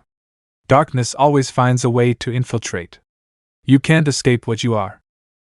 However, Izuku held his ground, sensing the presence of the shadows he had seen earlier. These shadows, although still distant, seemed to be watching more closely, as if recognizing that Izuku was beginning to understand the nature of his test. The shadows were a reminder that his struggle wasn't his alone. There was something bigger at play, something he didn't fully understand yet, but was beginning to accept. And although the shadows remained silent, their presence gave Izuku the confidence he needed to keep going. You can't win, Izuku. True strength comes from accepting your darkness, from letting it guide you. Everything else is a lie. But this time, Izuku didn't let himself be swayed by Superior's words. He remembered Oliver's teachings, the words he had told him on the cliff. He knew that strength wasn't just physical or mental, it was also emotional, spiritual. It was what kept you on the right path, even when everything around you was falling apart. I won't lose myself. I won't let the darkness win. I'll find a way to be strong without losing myself. Superior seemed to hesitate for a moment, as if he hadn't expected so much resistance. But he quickly recovered, launching himself more forcefully towards Izuku's mind, trying to break his will. However, this time Izuku wasn't alone. The shadows, which had been silently watching, began to move, slowly approaching the mental battlefield. Their indistinct shapes seemed to surround the mysterious figure, creating a barrier between her and Izuku. Shadow, if the ninth passes this test, we will talk to him. The other shadows seemed to nod in silent agreement, their presence growing in intensity. The mysterious figure seemed to notice, and for the first time, Izuku saw a spark of doubt in his red eyes. This isn't over, Izuku. You can't escape who you are. I'll be back. With those words, Superior faded into the darkness, leaving him alone in the emptiness of his mind. Izuku, panting from the mental effort, snapped his eyes open, finding himself back in the cold reality of the warehouse. Sweat beaded on his forehead, and his body trembled from the intensity of the battle he had just fought. But despite his exhaustion, he felt a strange calm, a sense of having passed a crucial test. He didn't know what those shadows meant or what they intended, but it was clear that something had changed. As he stared at the ceiling of the warehouse, the shadows' words echoed in his mind. If the ninth passes this test, we will talk to him. Izuku didn't quite understand the meaning, but he knew it was just the beginning of something bigger, something that would require all of his strength, not just physically, but mentally and emotionally as well. There was still so much to do, so many battles to fight, both inside and outside his mind. With that resolved, Izuku closed his eyes again, knowing that the next time he faced the mysterious figure, he would be more prepared. And maybe, just maybe, those shadows would finally speak to him, revealing the secrets he needed to fulfill his destiny. A new challenge. Day 5. The 5th day began with a feeling of renewal for Izuku. Although his body was still tired from training and his mind continued to fight internal battles, he felt a new calm that he had not experienced in a long time. Oliver's words, his new understanding of the fight he was fighting, and the presence of the shadows in his mind gave him a different perspective. As the light of dawn began to filter through the broken windows of the warehouse, Izuku stood up and prepared for the day. This time, when Oliver arrived, there was no need for words. They both knew something had changed in the young hero. "Today will be different," he said, his voice firm. "We won't be training in the warehouse, or on the cliff. I want you to follow me." Izuku nodded, feeling a slight nervousness mixed with anticipation. As they walked out of the warehouse and through the deserted streets of the city, Oliver led him to a place Izuku didn't immediately recognize, a dilapidated park, with twisted trees and rusty benches. It was a place that seemed to have been forgotten by time. "This is where we will train today. This place used to be a refuge for those who needed to escape the chaos of the city. Now, it is a reminder of what happens when people lose hope." Izuku looked around the place carefully, sensing a sadness in the air.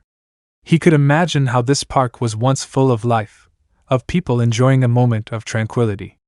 But now, only shadows of what it once was remained. "This place will teach you an important lesson. It's not just physical strength that matters in a battle. It's the ability to adapt, to see beyond what's in front of you." Oliver bent down and scooped up a handful of dry soil, letting it fall slowly through his fingers. "Today, you will face a new challenge. It won't be a physical fight, but it will be just as difficult. I want you to use this place to reflect on what you have learned so far. About who you are and who you want to be. Don't fight the environment, let it speak to you." Izuku looked around, trying to understand what Oliver was asking of him. There were no visible opponents, no grueling training. Just a ruined park, filled with lost memories. "What am I supposed to do here?" "That is something only you can discover. Use what you have learned so far, not only in physical strength, but in mental and emotional strength. This place has many stories, and if you listen carefully, it will teach you something valuable." Izuku agreed, although he wasn't sure how to proceed. However, he trusted Oliver and began walking through the park, letting his thoughts flow freely. As he walked along the broken paths, he began to imagine what this place would have been like in his heyday. The trees would be full of green leaves, the benches would be occupied by laughing families and friends, and the sound of happiness would fill the air. But now, all that remained were remnants of a distant past.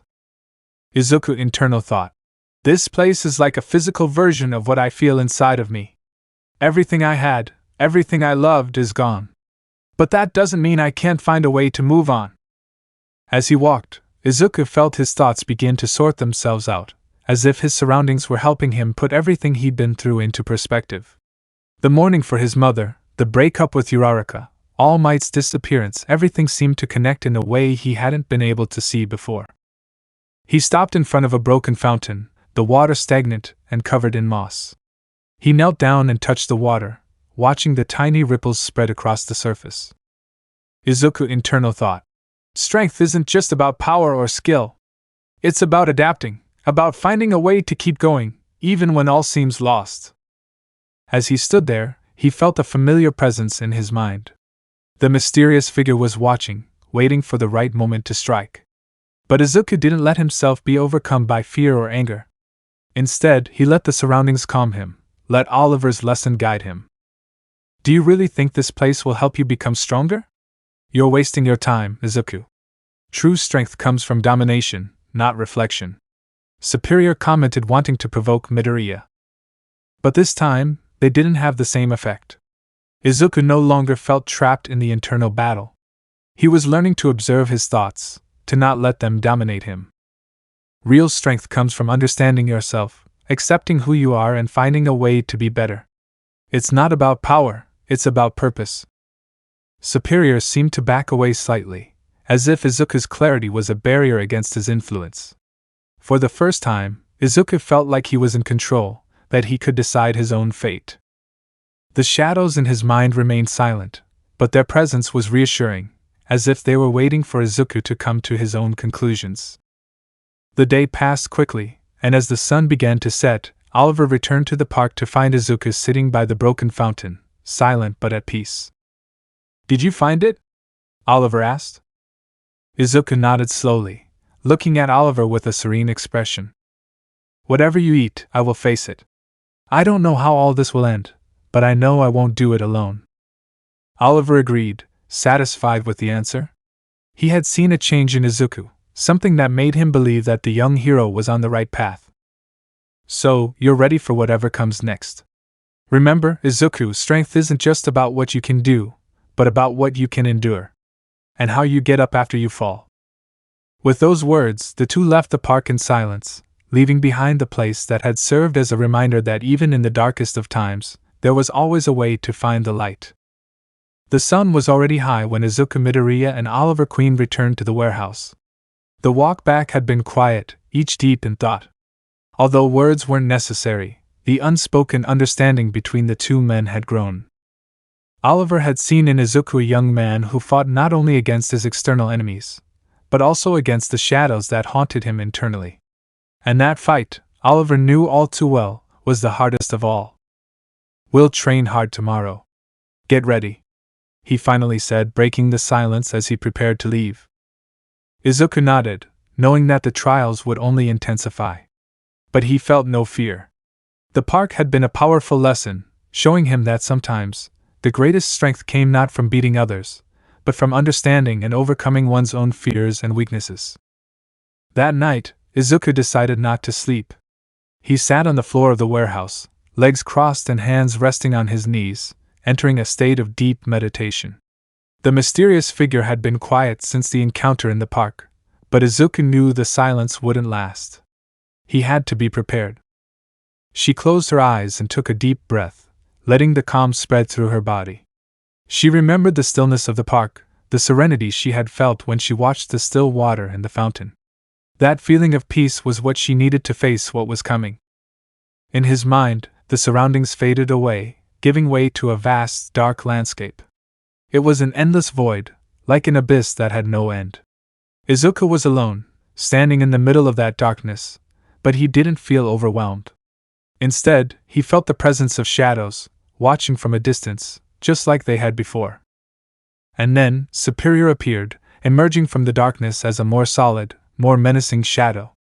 His red eyes glowed with an intensity Izuku knew well, an intensity that he had tried to consume him before.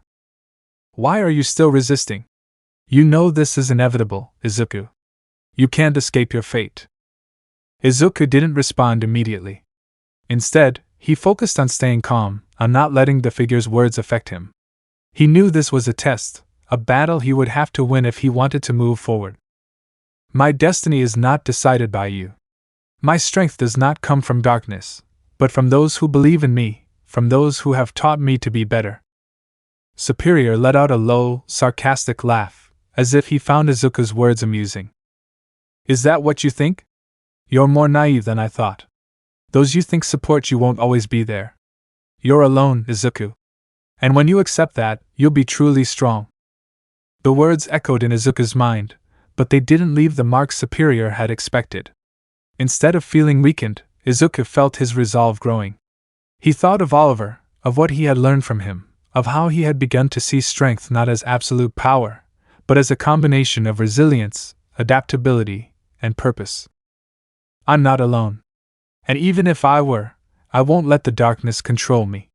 I won't let you turn me into something I'm not." Superior stopped smiling. His red eyes flashed with suppressed fury, and he took a step forward, closing the distance between them.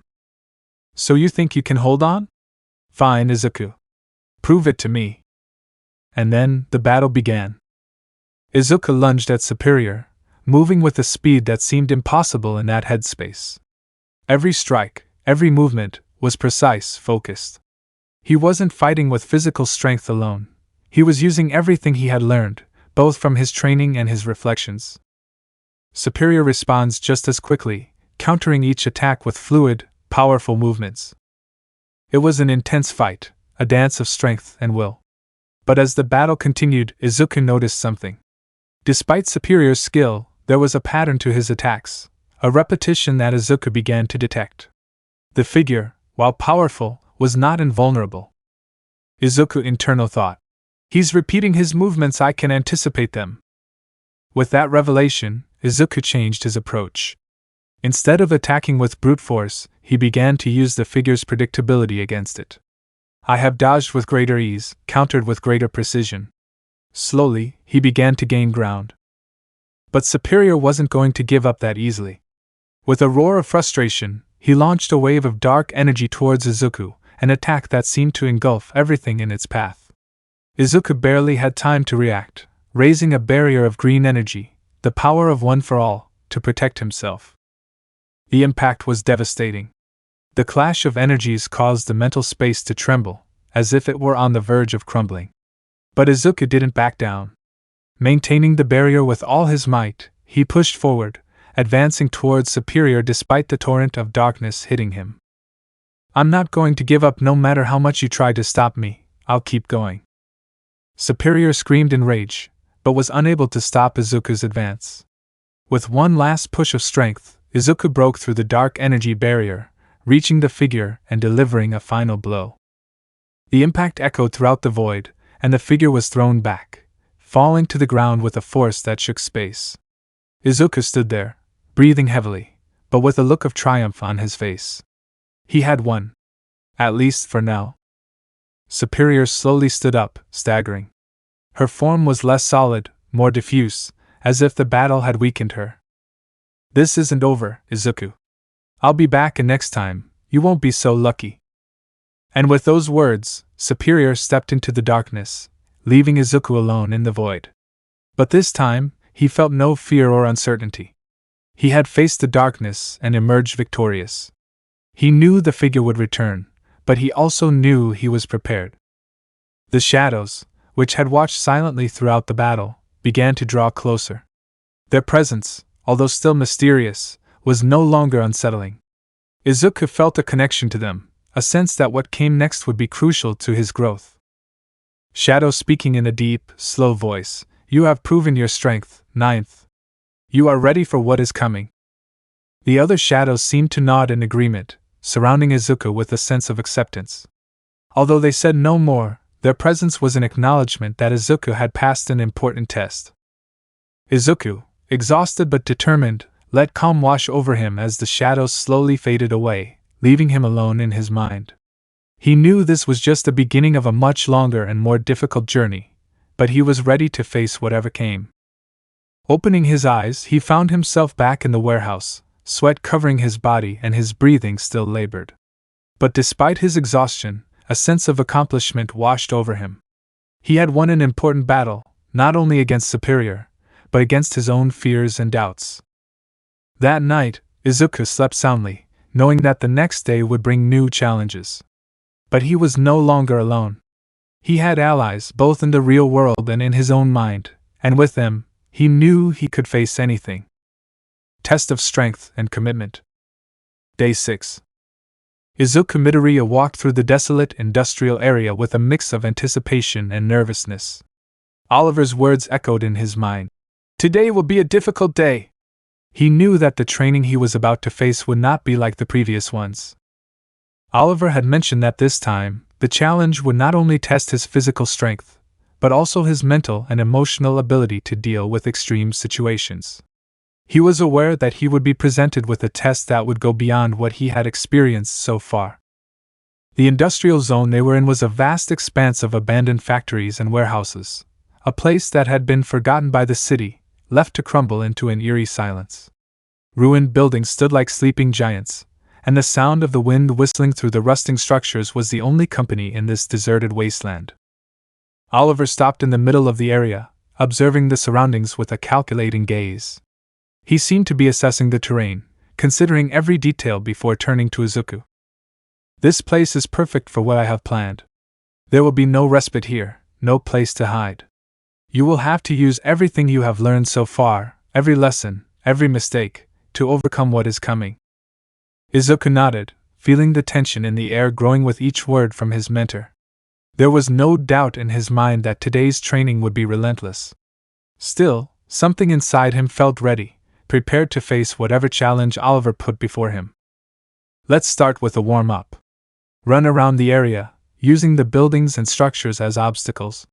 This isn't just to get you physically ready, but to familiarize yourself with the terrain. You'll need this later. Izuku nodded once more and began to run. He felt the cold air hitting his face as he moved nimbly through the shadows of the buildings. I have jumped over rubble, dodged rusted beams, and slid under broken pipes. Every movement was precise, controlled, using his parkour training that he had honed with Oliver over the week.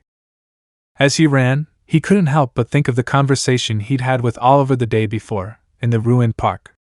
That place had taught him a valuable lesson about the importance of adaptation, of finding strength not just in victory, but in resilience. And he knew that today he would have to apply those lessons in a practical way. After a while, he returned to the starting point, breathing heavily but feeling more connected to the surroundings. Oliver was waiting for him, arms crossed and a serious expression. Okay. Now that you know the terrain, let's move on to the next phase. Without warning, Oliver unleashed a volley of arrows at Izuku. The young hero barely had time to react, moving to the side and using one of the metal beams as a makeshift shield. The arrows hit hard, but Izuku remained calm, remembering Oliver's teachings about the importance of not getting carried away by adrenaline in dangerous situations. Izuku internal thought. Stay calm. Analyze the surroundings. Find a way to fight back. Izuku knew Oliver wouldn't give him any respite, so he quickly moved from his position, moving between the shadows of the buildings to avoid being an easy target. As he ran, he heard the sound of arrows whizzing through the air, each one aimed precisely at him. His mind was racing, searching for patterns in Oliver's attacks, trying to predict his next move. Finally, I have found an opportunity. While dodging another volley of arrows, Izuku spotted a set of pipes hanging from a nearby metal structure. He knew that if he could reach those pipes, he could use them to create a distraction. With a swift movement, he launched himself towards them, using his agility to climb and hang onto the pipes, causing them to swing violently.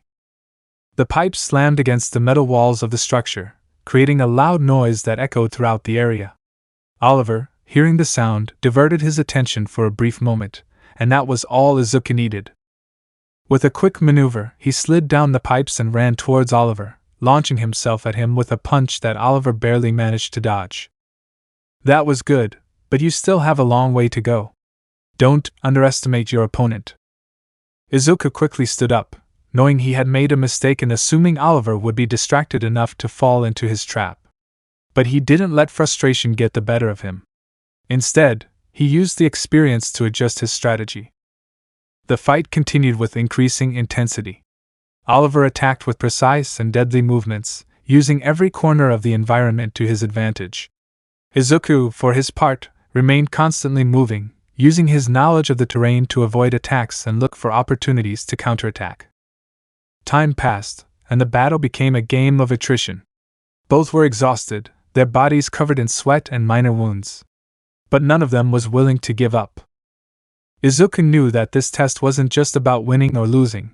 It was about proving that he could adapt, that he could stay calm under pressure, and that he could overcome any obstacle that came his way.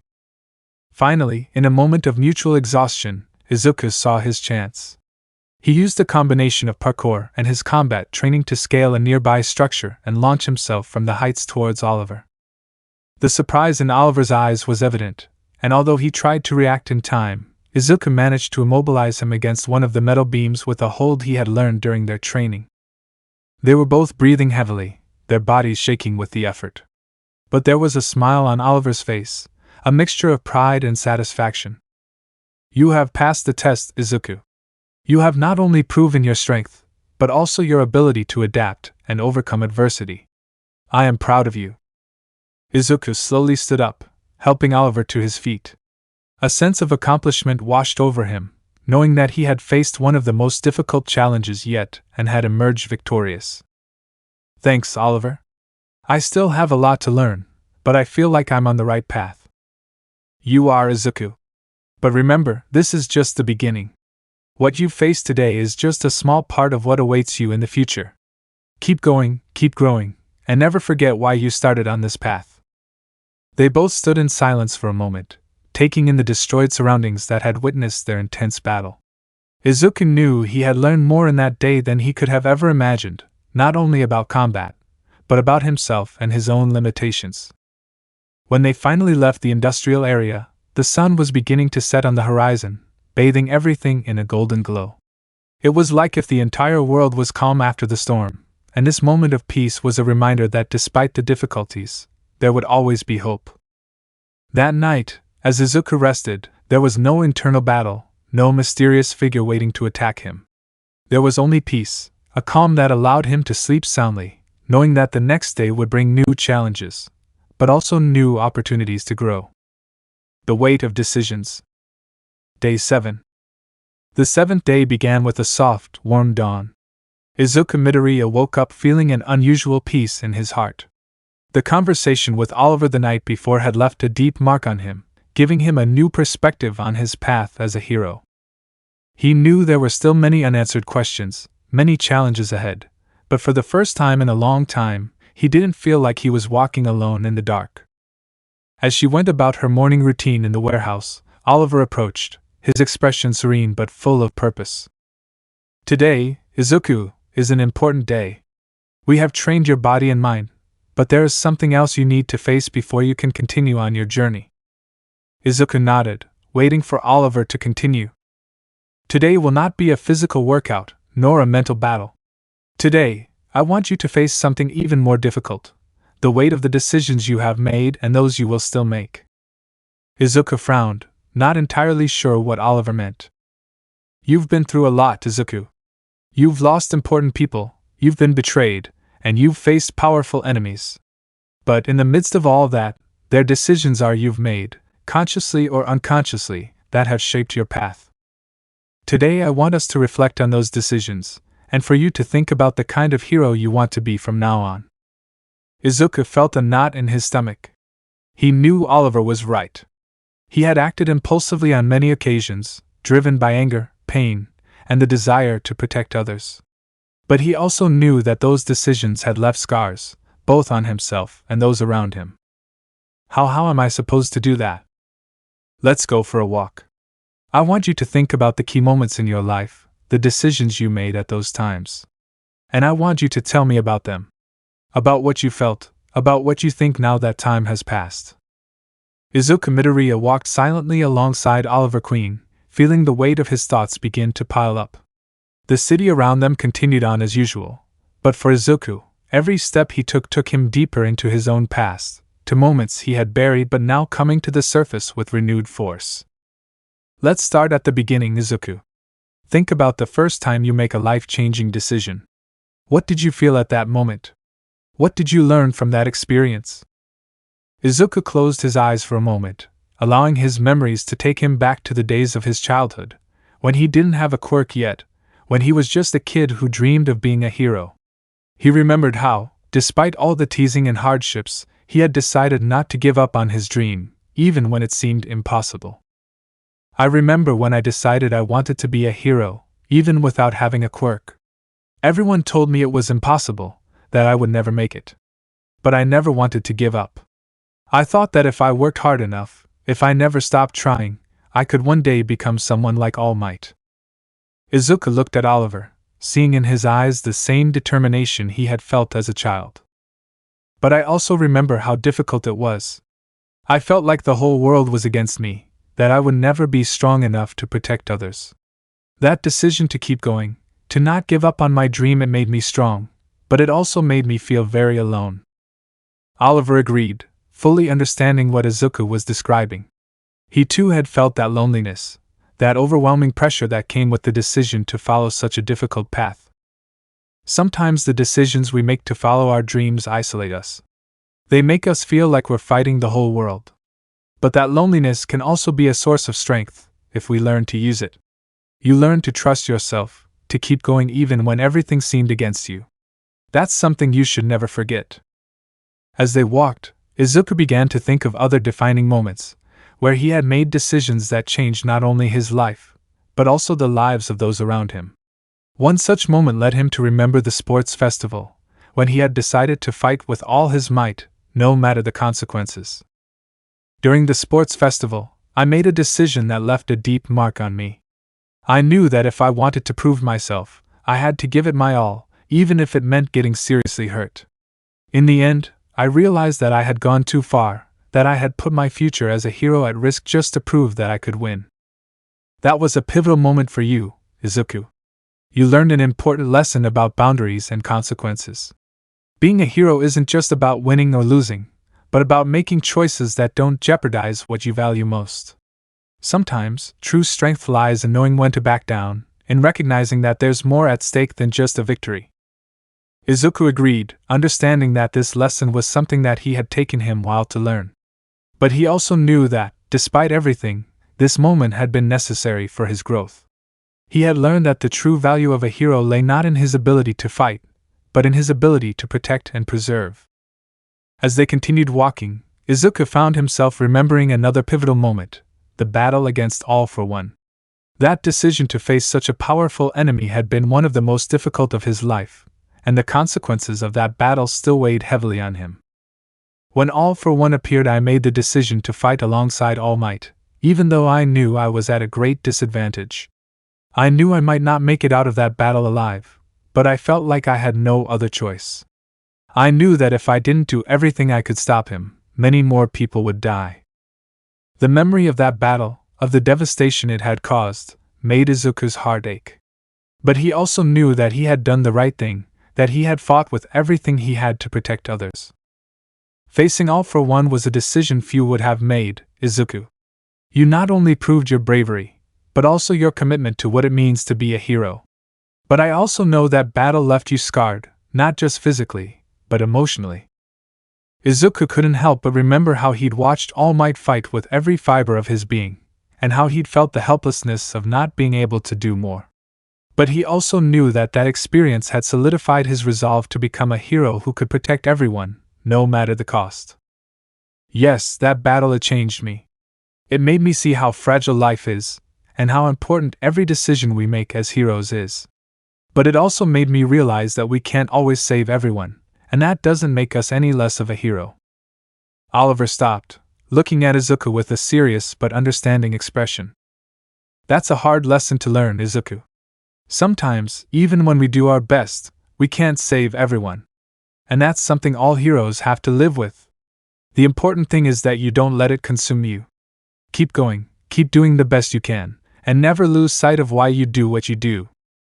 As they continued walking, Izuku thought about the most recent decisions he had made, particularly his decision to distance himself from his friends after his mother's death. It was a wound still raw, a decision he had made in a moment of grief and despair. After my mother died, I made the decision to walk away from my friends. I felt like I had failed them, that I had let everything fall apart.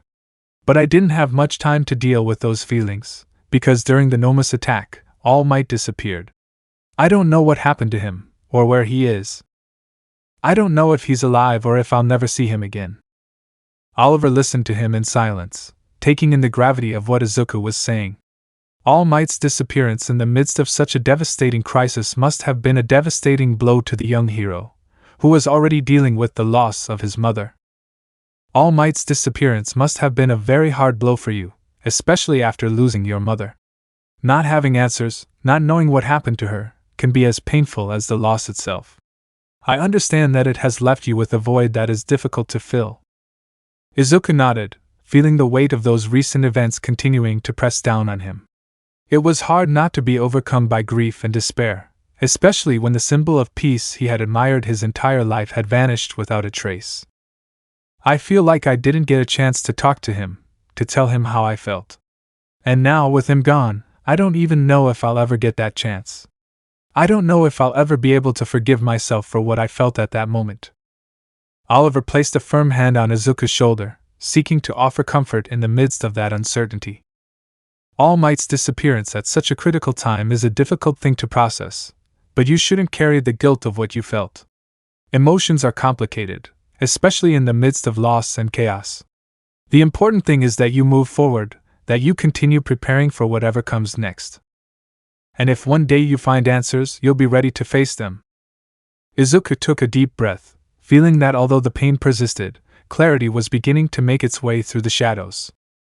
I know I have to move on, and I can't let All Might's disappearance consume me. But I also know that if I ever find out what happened to him, I need to be prepared to accept the truth, whatever it may be. The two continued walking through the city, the cold morning air caressing their faces as the sun slowly began to rise, dispersing the fog that had covered the streets. Izuku, with the thoughts of his mother and All Might still weighing on his mind, knew that the day Oliver had planned for him was far from over. The earlier conversation about All Might's disappearance had stirred up emotions he'd been trying to bury. Not only was he dealing with the loss of his mother, but he was also facing the uncertainty of not knowing if he'd ever see his mentor again. The emotional toll of it all was overwhelming, but Izuku knew he had to move on, for his own sake and for the sake of those who relied on him.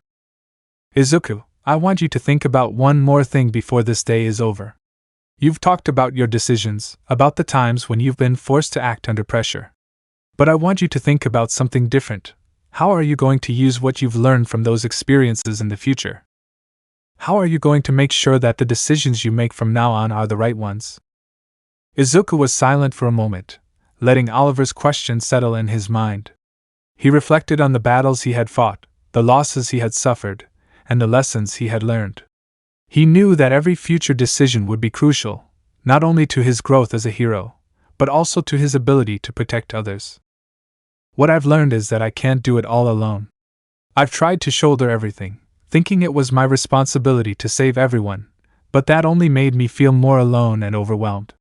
I think I need to learn to trust others more, to read about those who are by my side.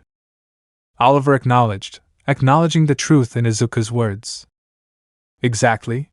No matter how strong you are, Izuku, there will always be times when you need the help of others. Being a hero doesn't mean doing everything alone, but knowing when to ask for help, when to rely on those around you. That's what will make you stronger in the future. Izuku paused for a moment, looking at Oliver with an expression of gratitude. He knew his words were true. He had been trying to bear everything on his own, thinking that was the only way to be strong. But now he understood that his true power lay in the connection he had with others. You're right. I've been trying to be strong on my own, but now I know that I need my friends, my companions, and the people who believe in me. I can't keep pushing them away. Exactly. Now I want you to think about how you're going to apply that lesson. When you return to UA, when you face your classmates, your friends, how are you going to show them that you're willing to trust them? Izuku was silent for a moment, thinking about the strained relationship he'd had with his comrades lately. He'd been so consumed by his grief and anger that he'd forgotten how important it was to maintain those connections, to trust those who cared about him. I think I need to start by being honest with them. Tell them what I really feel, what I've been going through. I've been trying to hide my pain, but I know that's not right. They deserve to know the truth. Oliver smiled, nodding in approval. That's a good start, Izuku. Honesty is the foundation of any strong relationship. If you're honest with them, if you show them that you trust them, they'll be there for you when you need them most. Izuku was relieved to hear that. He knew it wouldn't be easy, that opening up to his comrades after everything he'd been through would be a challenge, but he also knew it was necessary.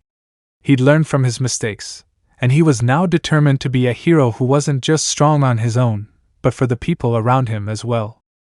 They continued walking until they reached a park that, unlike the rest of the city, was full of life. The trees were in full bloom, and the sound of birds singing filled the air. It was a stark contrast to the harshness and coldness of the previous days. Oliver stopped near a fountain, pointing to a bench where they could both sit. Before this day ends, I want you to think about one last thing, Izuku. I want you to think about the kind of hero you want to be, not just to others, but to yourself. What motivates you? What drives you to keep going, to get up every day and face the world? Izuku looked at the fountain, watching as the water cascaded down, creating a soft, soothing sound. It was a deep question, one that had been lurking in his mind ever since he started this journey with Oliver. I think what motivates me is the desire to protect others. I've always wanted to be someone people can rely on, someone who is there when they need it most. But I also know that I want to be someone who not only protects, but also inspires. I want to be a hero who shows others that no matter how difficult the road is, there is always hope. Oliver listened silently, allowing Izuku to express his thoughts and feelings. He knew that these reflections were crucial to Izuku's growth as a hero, and that they would help him find his true purpose. That's what makes a true hero, Izuku. It's not just strength or skills, but the heart and purpose that drives you. Never lose sight of that motivation, because it's what will keep you going in the darkest of times. Izuku agreed, feeling that even though he still had a lot to learn, he was on the right path. He had started this journey with doubts, with fears, and with a lot of pain, but now he felt like he was getting back on track, that he was finding his purpose once again. As the sun began to set over the horizon, turning the sky into shades of orange and pink, Oliver stood up from the bench, extending a hand towards Izuku. Come on, it's time to go back. Tomorrow will be a new day, and we'll have a lot more to do. Izuku took Oliver's hand, feeling the strength and confidence emanating from his mentor. He knew that this day had been one of the most important in his life, not because of the battles he had fought, but because of the lessons he had learned. Thank you, Oliver. Not just for the training, but for everything you've taught me.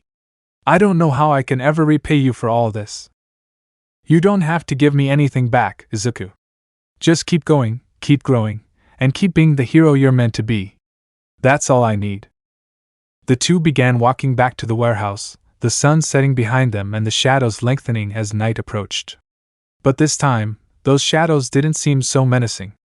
Izuku felt that despite everything he had been through, he had found a new light in his life, one that would guide him through the days ahead. That night, as Izuku prepared for sleep, the figure of Superior appeared in his mind again.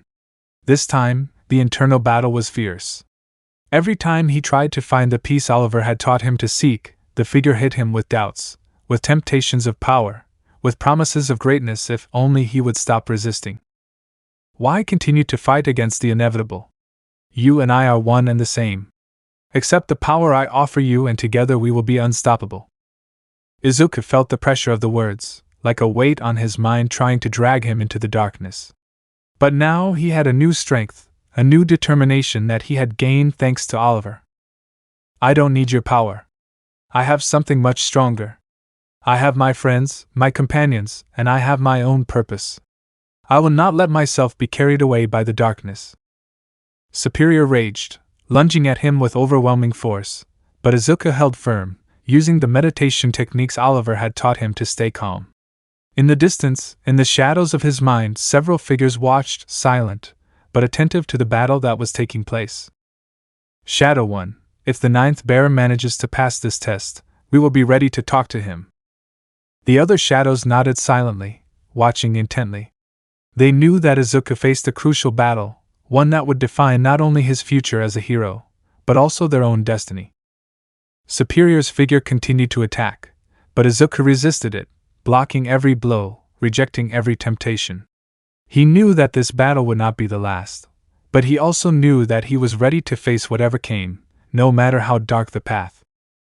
I'm not alone. I'll never be alone again. With that certainty, Superior's figure began to fade away, frustrated at not being able to break Izuku's will.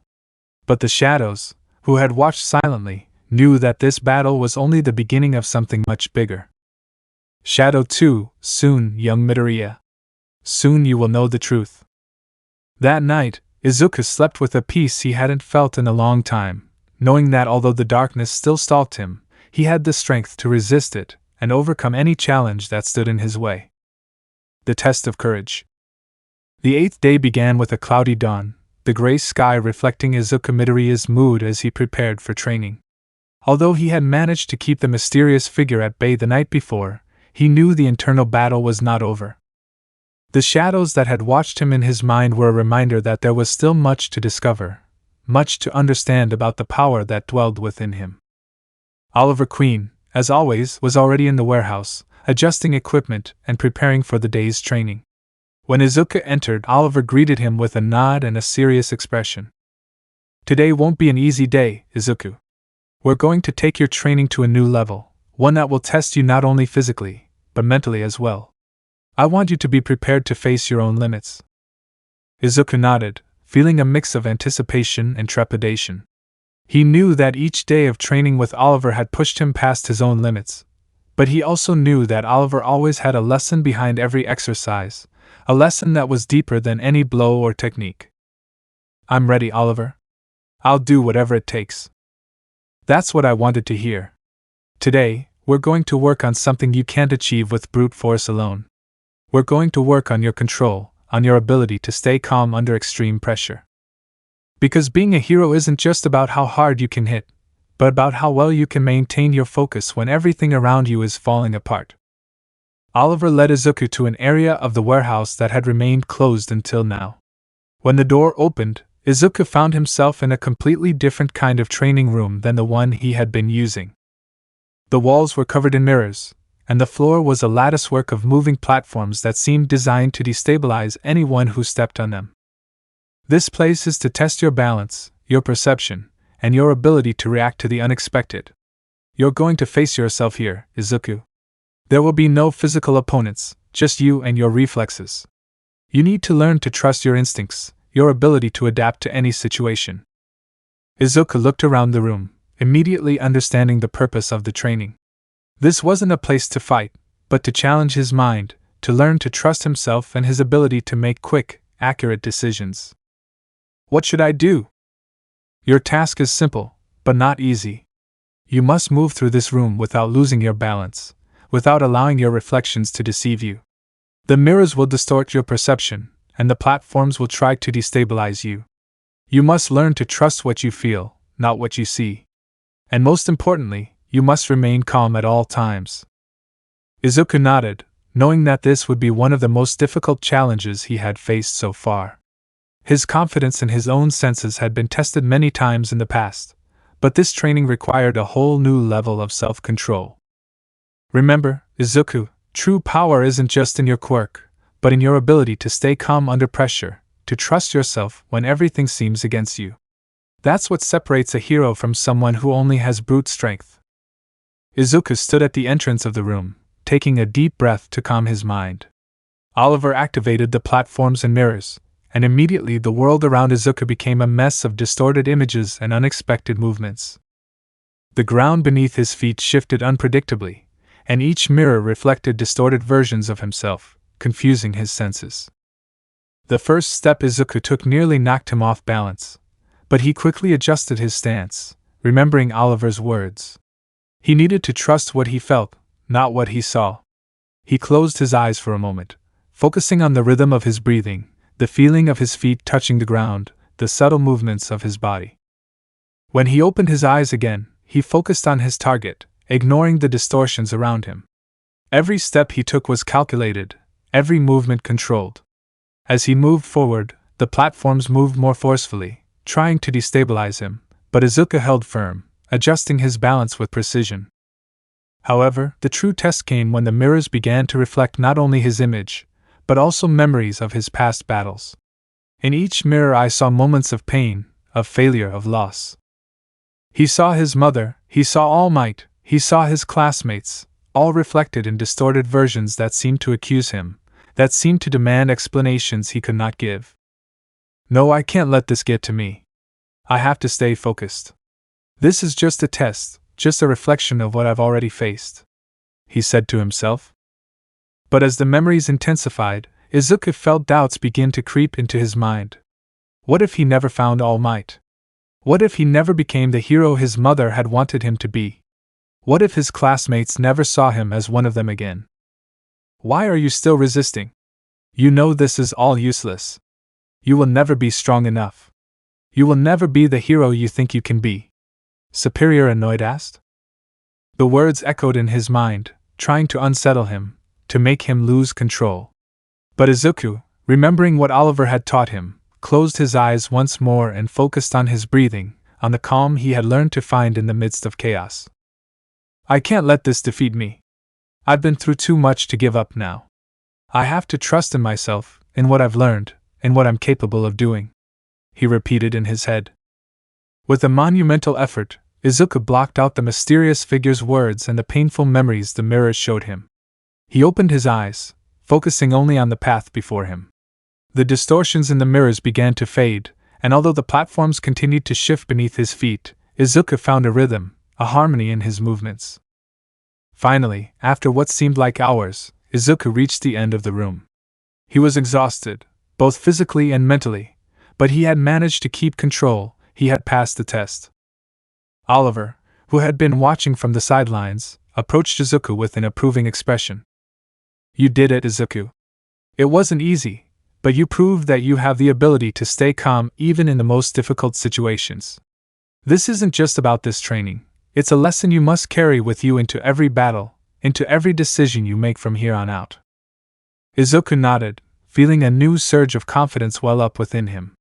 He knew that this training was just one part of his journey, but he also knew that he had an important step towards becoming the hero he wanted to be. "Thank you, Oliver. This was harder than I expected. But now I understand why it was necessary. Remember, Izuku, the hardest battles aren't always the ones you fight with your fists. Often, they're the ones you fight in your mind, in your heart. But today you proved that you can overcome those challenges. And that will make you stronger than any enemy you face." With those words, Oliver turned off the mirrors and platforms, returning the room to its normal state. As Izuku walked out of the training room, he felt lighter, as if a burden he had been carrying for a long time was beginning to fade away. That night, as Izuku prepared to sleep, the shadows he had observed the night before appeared in his mind again. This time, one of the shadows stepped forward, speaking in a voice that resonated deep within him. "Shadow One, you have proven your worth, Ninth Wielder. You have faced the darkness within you and emerged stronger. Soon, we will reveal to you the true nature of the power you carry. But first, there are more tests you must overcome." The other shadows nodded silently, watching Izuku with an intensity he could almost feel. "Shadow 2, we are with you, young Midoriya. You are not alone in this fight. But you must be prepared, because the tests to come will be even more difficult." Izuku nodded in his mind, accepting the challenge presented to him. He knew his path would not be easy, but he also knew he had the strength, determination, and most importantly, the support to overcome it. With that certainty, Izuku closed his eyes and let himself drift off to sleep, knowing that although the darkness still lurked, he was more prepared than ever to face it. Let me know in the comments below if you guys want the next part. Also check out my other video that has been shown and left. Thank you for watching. If you enjoyed this video, please like and share this video. And have a fantastic day. Bye.